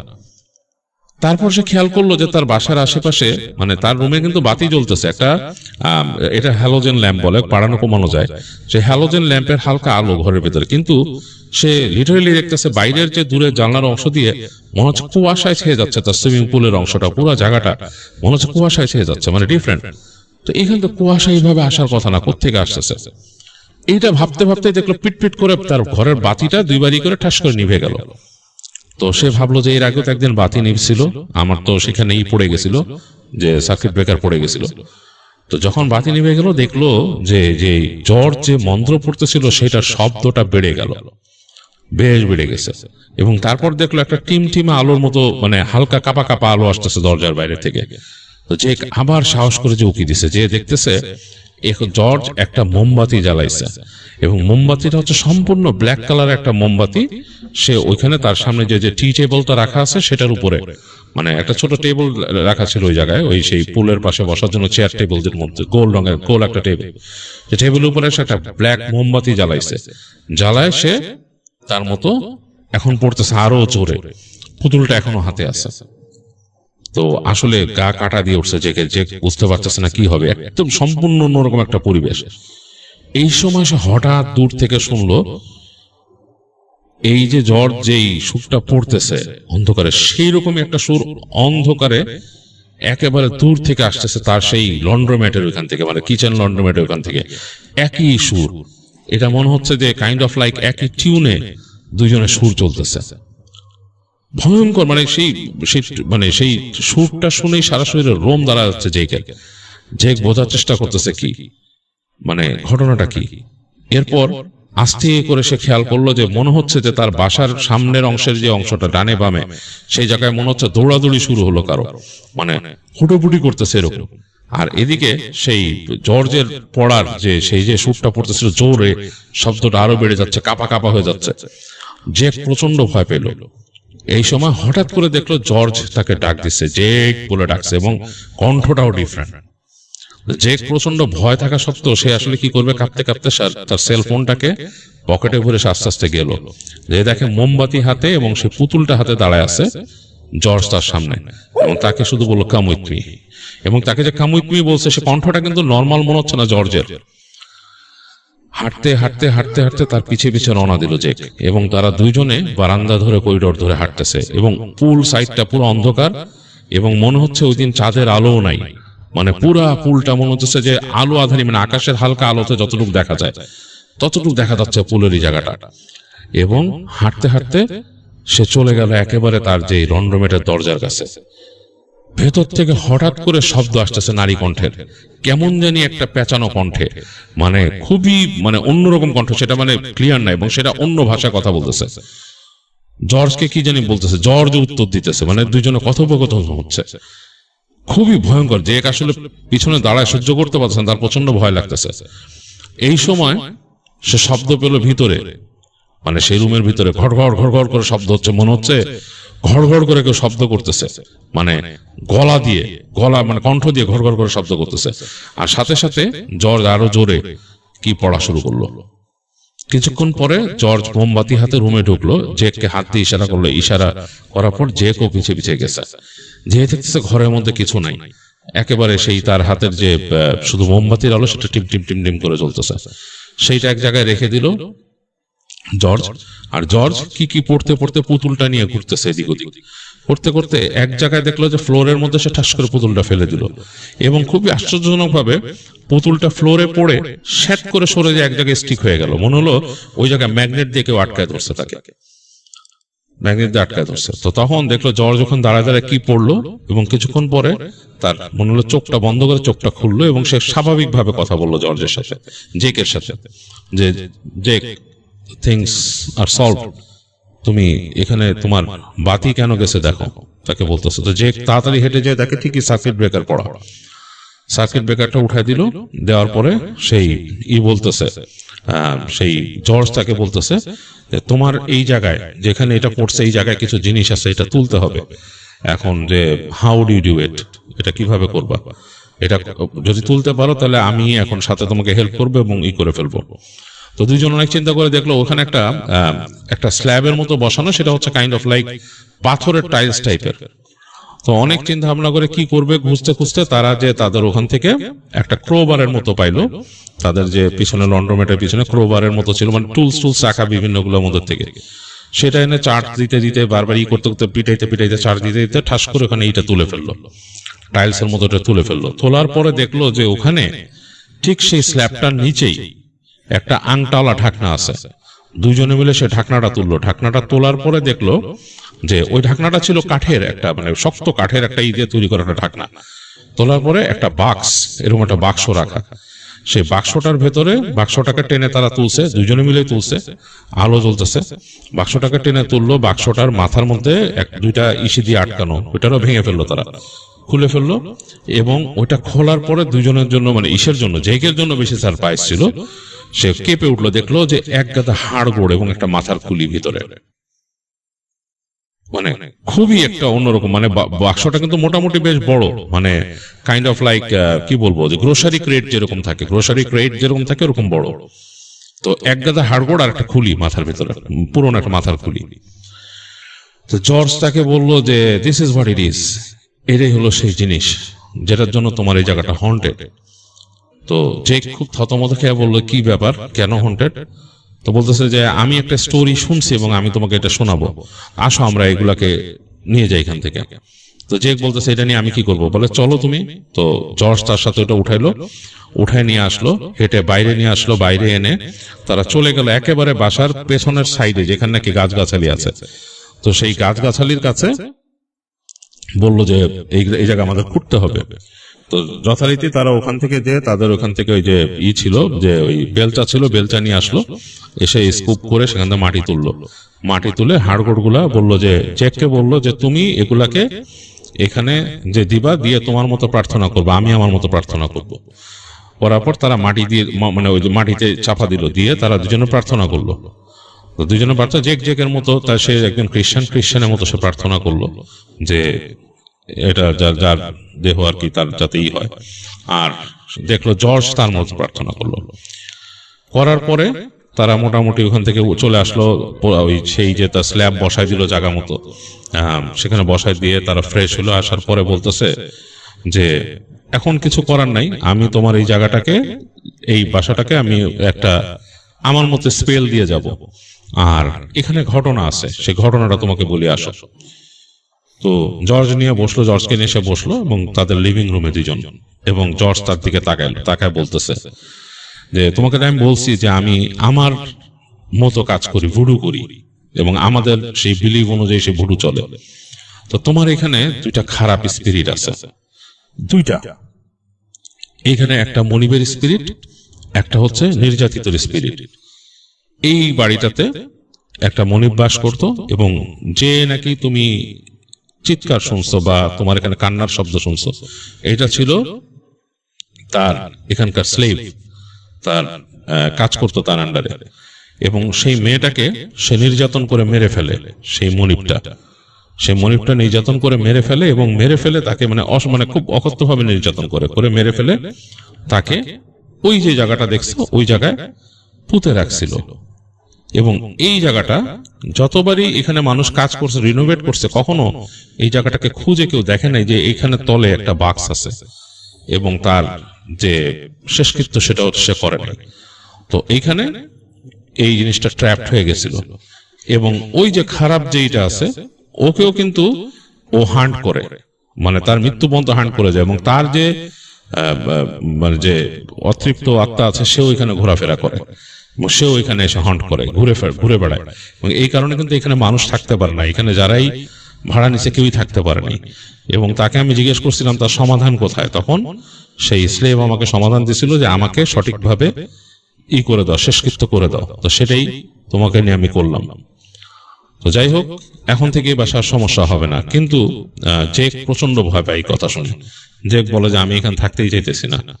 তো তখন জর্জ বলে এটা তোমার ব্যাপার, তবে এই জায়গাটার মধ্যে প্রবলেম সলভ হয়ে গেল, অন্য কেউ যদি থাকেও সেই সমস্যা আর দেখবে না। তখন জেক জিজ্ঞেস করে যে সেই যে মনিব, সে মনিব যে নাকি যার সোল এখানে আসে, তুমি বলে সেও এখন আর আসবে না, কারণ আমি এখানে স্পেল করে দিয়ে যাবো, একটা স্পেল তৈরি করে দিয়ে যাবো, সেও আর আসবে না এখানে। আর যেহেতু এটা সলভ হয়ে গেছে, এটারও সলভ হয়ে যাবে, অসুবিধা নেই। তো জেক ভয় পায়, জেক মানে চিন্তা করে সে ওখানে মোটামুটি থাকবে না। তো পরদিন সে ওই দিন রাতে বেলা তারা ঘুমায় তাদের মতো, জর্জকে সে পরদিন ড্রপ করে, এবং জর্জকে তার উপযুক্ত পারিশ্রমিক সে দেয় এই কাজের জন্য, দিয়ে সে ওখান থেকে মানে বা অফিসে যায়, এবং অফিসে যেয়ে সে কথা বলে বন্ধুদের সাথে। এবং সে ওখানে ওয়াল্টারের কাছে, যে তার সাথে একজন সহকর্মী ছিল যে ওয়াল্টারকে সে রিকোয়েস্ট করে যে আমি ভাই আমার থাকার একটা ব্যবস্থা করে দাও কয়দিন। ওয়াল্টার বলে তোমার তো সমস্যা সমাধান করে দিছে, আর কি ভয় পেতেছো? না, এখানে এরকম জিনিস ঘটছে, এটা জানার পর আমার আর থাকার খুব ইচ্ছা নাই। তো ওয়াল্টার বলে আচ্ছা লেটস সি, আমি তোমার দু একদিন ব্যবস্থা করতেছি, দেখো। তো যে কয়েকদিন ওখানে ওয়াল্টারের পরিচিত একটা জায়গায় থাকে, সে একটা ছোট বোর্ডিং প্লেসের মতো, সেখানে থেকে সে ওই বাড়ির লিজের সাথে কথাবার্তা বলে ওটা কমপ্লিট করে, মানে ওদের সাথে সে টার্মিনেট করে লিজ, কিছু ড্যামারেজ দিয়ে লিজ টার্মিনেট করে অন্য জায়গায় ভাড়া নেয়, জিনিসপত্র নিয়ে সরে যায়। তবে তাকে জর্জ বলছিল তুমি যেখানেই যাও তুমি তোমার মতো জায়গাটা শুদ্ধি করে নিও। তো এইবার সে চেষ্টা করে একটু ডেন্সড জায়গায় উঠতে, যে ডেন্স জায়গায় উঠে, এবং সেখানে উঠে ডেন্সড একটা পপুলেটেড এলাকায় সে উঠে, ডেন্স পপুলেটেড এলাকায়, এবং সেখানে উঠে সে মোটামুটি ওঠার আগেই সে তার মতো সে তার চার্চে যায়, এবং সে হোলি ওয়াটার ইত্যাদি নিয়ে এসে ছিটায় ওখানে থাকে। যে এই ঘটনা যখন সে রাজীবকে বলছে, রাজীব তখন তাকে একটা সলিউশন বলছে পরবর্তীতে ওই ঘটনা যে কি আসলে ঘটতে পারে। সেটা জেকের কাছে বেশ মনোভূত হয়েছিল। রাজীবের সাথে তার পরিচয় আরো অনেক পরে হয়। তো রাজীব তাকে বলছিল যে আসলে ব্যাপারটা হচ্ছে এরকম, আমার যেটা মনে হয়, রাজীব যেটা বলছে তাকে, রাজীবের সলিউশন যেটা আমিও দিচ্ছি এখানে।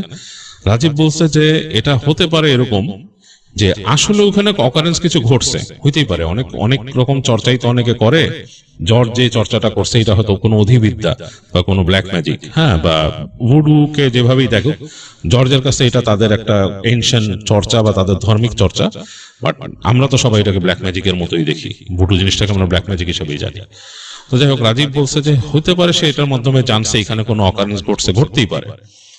আর এগুলো ঘটার ফলে ওখানে কোনো খারাপ জিন যার দ্বারা এই কাজটা করা হয়েছিল বা কোনো একটা অকারেন্স ঘটার কারণে এখানে কোনো খারাপ জিন বাসা বাঁধছিল দুইটা, এবং কোনো জিন চাচ্ছিল যে এই জিনিসটার এরকম তারা একটা এই জায়গায় এইভাবে ট্র্যাপড অবস্থায় জিনিসগুলো না রেখে এই জিনিসটা সৎকার করা হোক।